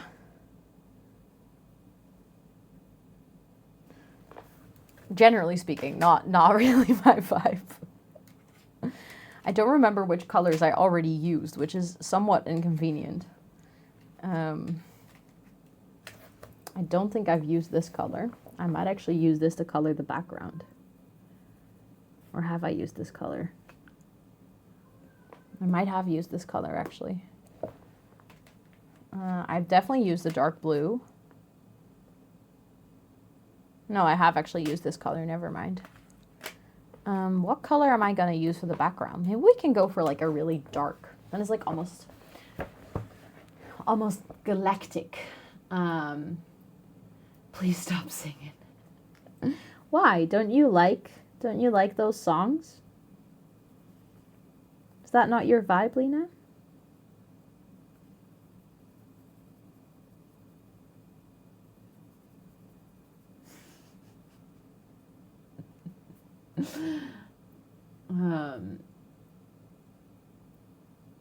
No, that's problematic for me. I mean, those are some songs that I will hear on Carnival, not all. I mean, there's a lot more Carnival music. But that's not something that I really listen to because I haven't celebrated Carnival in a really long time. Because remember the friend group that I talked about the other day on stream, the one that absolutely abandoned me and were not actually never really my friends? Yeah, that was the friend group that I used to celebrate Carnival with because those all live in Brabant. But I'm no longer friends with them. So yeah. Speaking of, I saw something super awkward the other day. So they haven't spoken in any of the WhatsApp groups that I am in with them for like the past 2 years. They've literally not said anything in those groups. So I have just fully assumed that they moved on and like created new groups without me. I just fully assumed that's what they did. I was like, okay, they've ditched me as a friend. And now I saw that like one of them is turning 30. And I think they accidentally used a WhatsApp group that I'm still in. So they were like, hey, this and this person is turning 30. What should we gift them? And I was like, holy fucking hell, this is awkward. But I now can also not leave that group because that would even be more awkward. So I just ignored it. I just pretended that I wasn't in that group and I hope they won't notice. Après-ski music. Oh yeah, that's also pretty bad. That is also pretty bad. The only time I do après-ski music is if I get dragged by the TwitchCon crowd to the après-ski hut in Rotterdam after a day of TwitchCon. And then I always beg everyone not to go there. But the CEO of Twitch, Dan Clancy, loves the après-ski hut here in Rotterdam. And I don't know what it is, but everyone's always like, no, but Dan Clancy is in the après-ski hut, so we need to go there. So if you ever want to party with the CEO of Twitch, come to TwitchCon, go to the après-ski hut at like 4 a.m. And you'll find him there with his cowboy hat. Just partying. Taking photos with people like he's like super famous. Also, Esther, I saw your uptime command earlier.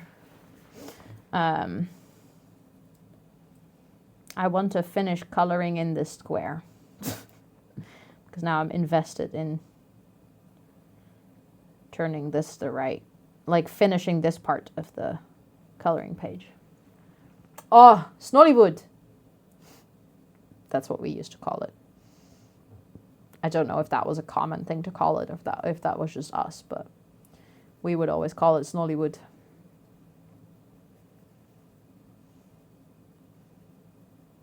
I think I went there like a couple of times, but it closed before I was properly of the age where I could go party.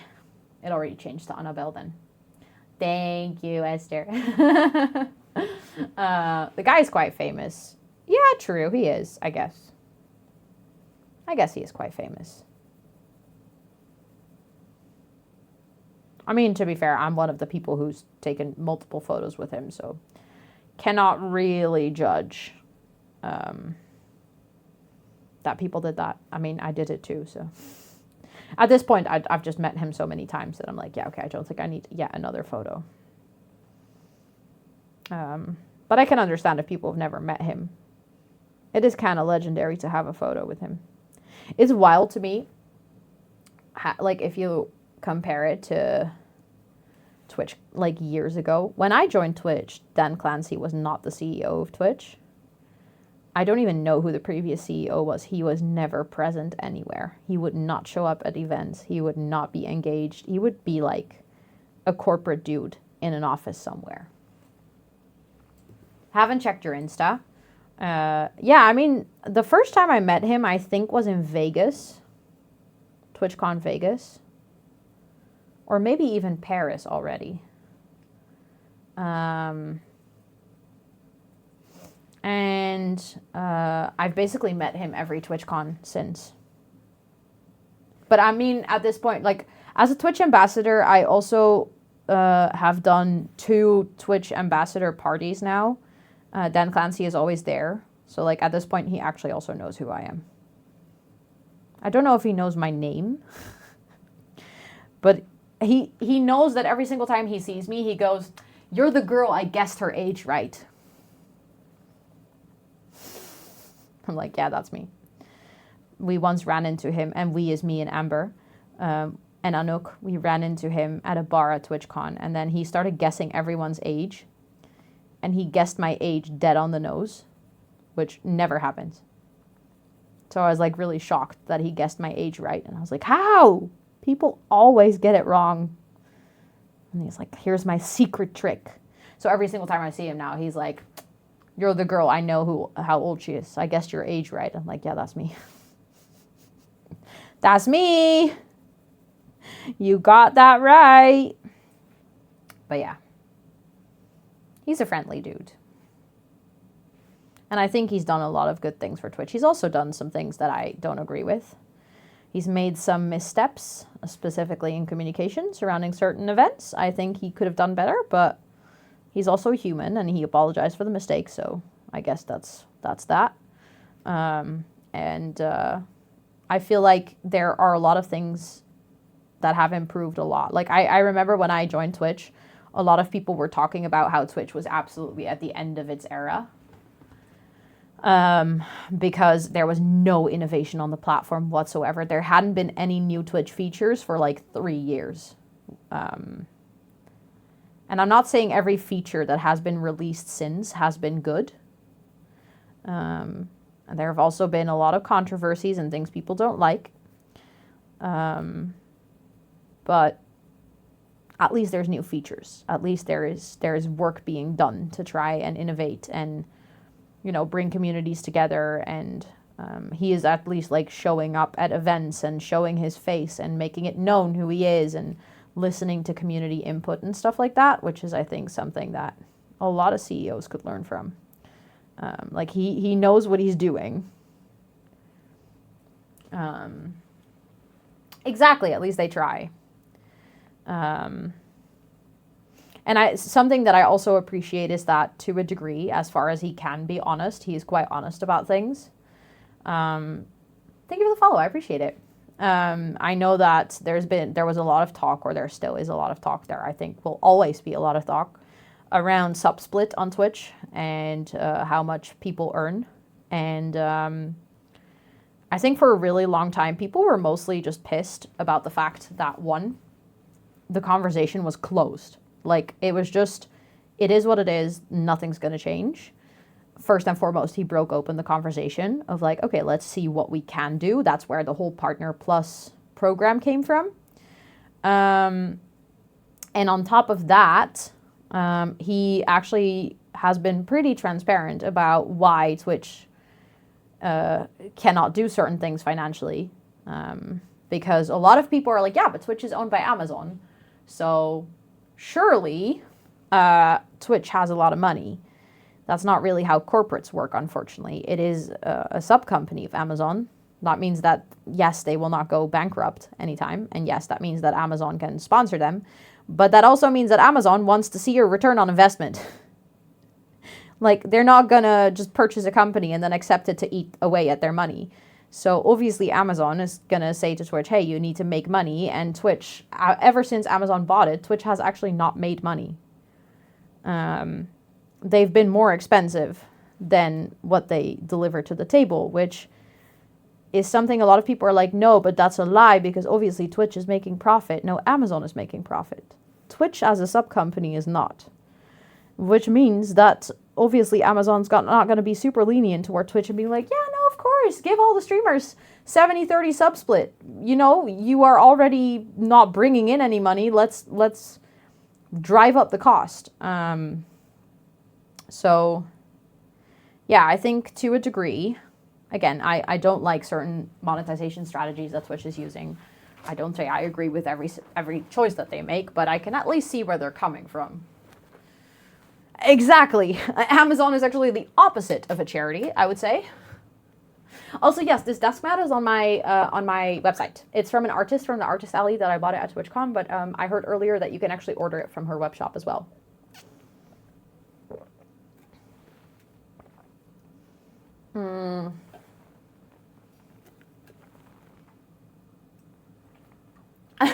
I don't know your age, but I believe you in a good way. Yeah. I like that. I'll take that. Also trying to figure out what other color I want to add to this. Because I have like the blues. Maybe I can just repeat the colors that I've already used. Because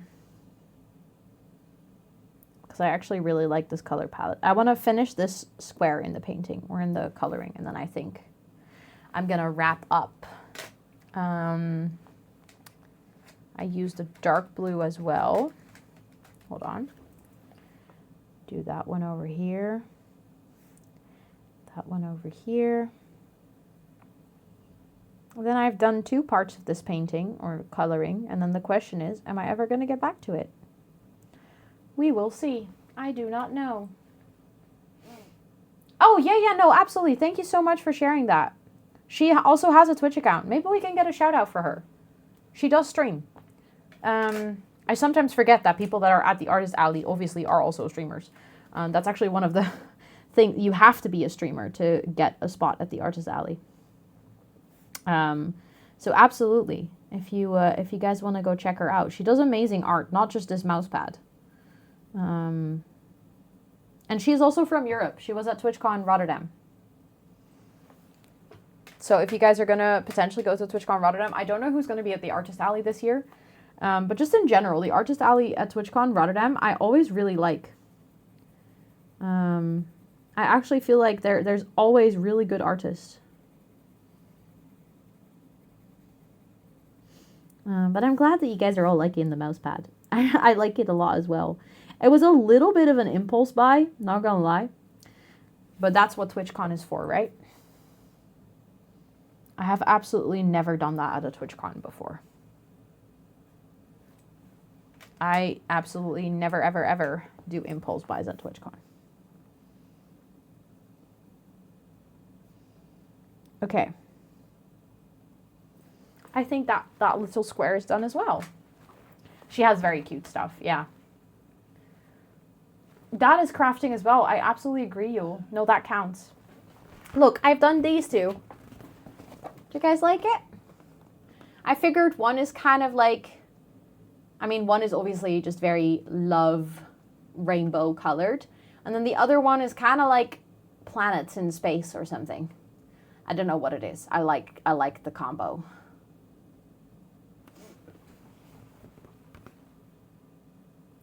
Wait, what did I say? Because Thomas said since when? And now Nexus says due to how expensive it is. And now I don't remember what I said.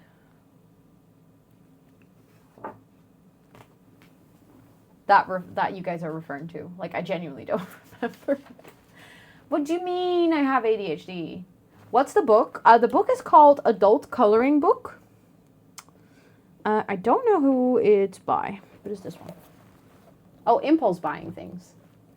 Never impulse buying things. No, I never buy impulse buy things at TwitchCon. What do you mean?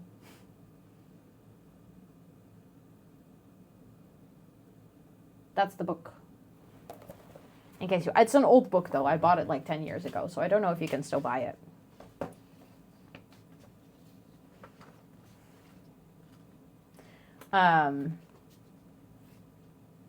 Yeah, I think it's Deco Time is probably the publisher. Rage! Thank you so much for the 21 months. I appreciate it. And also on freaking tier 2, 3, and know how to count. Thank you so much. I appreciate that. Thank you, thank you, thank you. Please enjoy all your subby perks for a whole month more. Okay, I think we can, like for the raid and stuff, I will just switch back to normal camera. because that's a bit easier. Really? Is Deco Time just like a brand then? I mean, I guess that. 15. Don't call me out on that one. Do not call me out on that one. I have never said that. What do you mean? Oh yeah, 100% is very ADHD coded to impulse buy. Absolutely. Okay, I'm gonna mute the phone. I am gonna switch back to the other camera, and then I'll.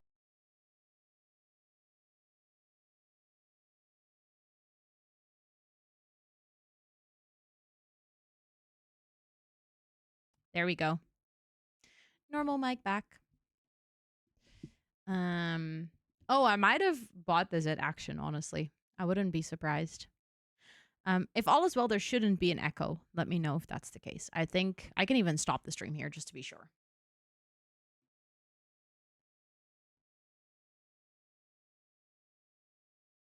There we go. I mean, I muted the other thing, but just to be sure.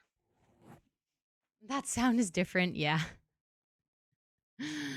that is the difference in a $65 microphone and a $500 microphone. Yes, enjoy watching that during Potato Day. That sounds nice.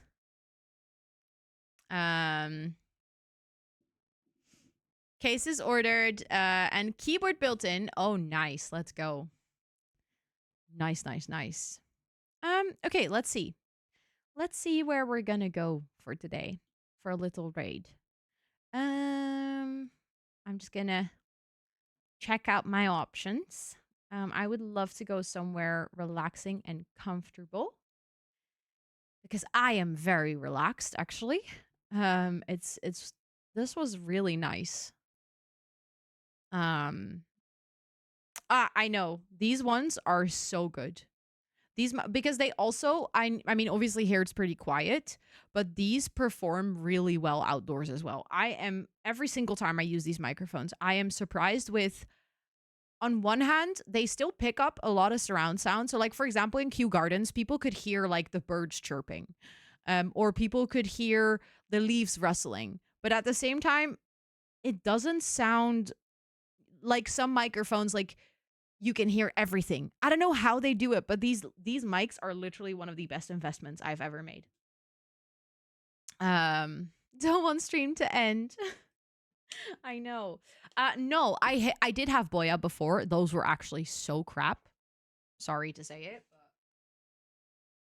but I know that they have more expensive ones that are better. These are Hollyland. These are the Hollyland Lark 2s from the top of my head. And they come with like this really nice charging case that they just magnetically attach to.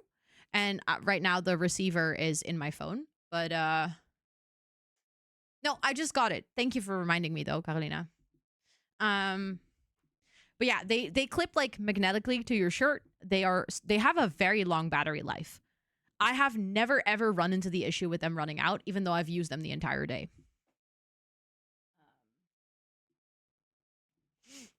You're super calm. I love that. I love that this stream was so calming for all of us. I love that we all just feel relaxed right now. That makes me happy. That's good. I think we all needed that a little bit. We just needed to slow down. Oh, that's a very nice number, Chris. I like that. Ooh, that's a good note, Esther. I will see if I can check that out. I need to do a lot of recording tomorrow. So I don't think I'll see the outside. Maybe. Okay. How do you guys feel like a predictable raid? I just checked, and a lot of people that I know are actually doing like Resident Evil kind of things or DJing or stuff like that. Hold on. Well, I said a predictable raid, and then I saw something from the corner of my eye, and I actually have an idea. Do you guys want to go to another artsy stream? It's very different type of art, but it's really fucking cool. And this is a fellow Twitch ambassador. She is, I mean, Abu, you will know. You will know. She is literally one of the coolest people I know. Yeah. I would love to take you guys to Mel. I don't think I've ever had the opportunity to rate her. Like, genuinely, I don't think I've ever been able to rate her. Or maybe I have, but I've just never clicked that I could rate her. But she is awesome. You guys will, yes, Leaker, yes. She is so cool. And also, apart from being really cool, she's also a very wonderful, wonderful human. She is one of the people that really inspires me. Like, literally, content-wise, not just content-wise, human-wise. She is one of those people that just really inspires me. The way that she lives her life, the way that she literally holds herself is just, and she is so funny. Like, just, I only have good things to say about her. So yeah, I think it would be really cool if we go say hi, and I think you guys are gonna really love it. She does body painting. So she is doing artwork on herself, and she is insanely good at it.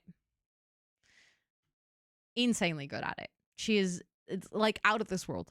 Like anything I've ever, unlike anything I've ever seen. Yeah, she is the one who moderated the social media panel on TwitchCon EU last year. She is a hell of a moderator. I would love to do every single one of my future panels with her. We also had a call in preparation of that panel. So nice. I really wish everyone was like her. In a lot of senses, but specifically in moderating panels and making a panelist feel comfortable, top tier. So yeah, I'd love to take you guys there. So let's actually do that. If you guys are hanging out here, we do actually have a Discord server. If you are not in it yet, feel free to join. That is where my schedule is. This was the last stream before the rebrand. The rebrand kicks off on Thursday morning. I'm going to reveal the very first part of the rebrand, which is going to be a big one. You don't want to miss this. I think you guys are going to love it. If you cannot be here, because life happens, which is valid, I will also post it in the Discord because it's a co-working stream. I'll make sure to announce it on stream, and then I'll make sure to update the command here in chat, and I'll make sure to post it in the Discord. So if you're not in the Discord yet, you're going to want to join because Thursday, Friday, well, basically from now on, after every single stream, there's going to be a fun announcement that's going to be part of the rebrand. So, yeah, I'm very, very stoked to finally be able to share the first things with you. It's been a long time coming. So yeah, I'd love to see you guys on Thursday. I'll be back with co-working. And then on Friday, we're going to be back with gaming. It looks like it's going to be a Minecraft stream. It looks like the sponsorship is happening, which means that we'll be playing on a sponsored SMP for 1 hour. And then if we like it, we can stay on there, or if I feel like it's nice, but I want to go back to my forever world, we can do that. But basically, I think it's going to be a Minecraft stream as far as I can see for now. But I'll keep you guys updated on that one. So yeah, SMP. It's not the same as Girly Pop SMP. It's going to be very different. Want to give a quick heads up. But yeah, let's go say hi to Mel. If you're gonna come along on this raid, feel free to copy pasta one of the raid messages that was just posted in chat. We have ones with emotes that you can use if you're sub to the channel, and we have ones with regular emojis that you can use if you're not sub to the channel. I can do things. I can type. There we go. I love how it's because it's you. So if you that is so sweet of you to say, Alma. Well, I hope that this is going to feel, for all of you, I really hope that this is going to feel like something that is even more me than the stream already is. That's the goal. That's the goal of this entire rebrand, is to make the stream even more fitting than it already is. To make it even more, not just me, but community. Like, make it you guys as well, if that makes any sense. But thank you all so much for being here. I hope you have a wonderful rest of your time zone. If you're also going to sleep soon, have some great sleeps. If you still have more of your day ahead of you, then I hope you enjoy the rest of your day. Thank you so much for being here. Have a great time over at Mel. She's wonderful. And I'll catch you guys later. Bye.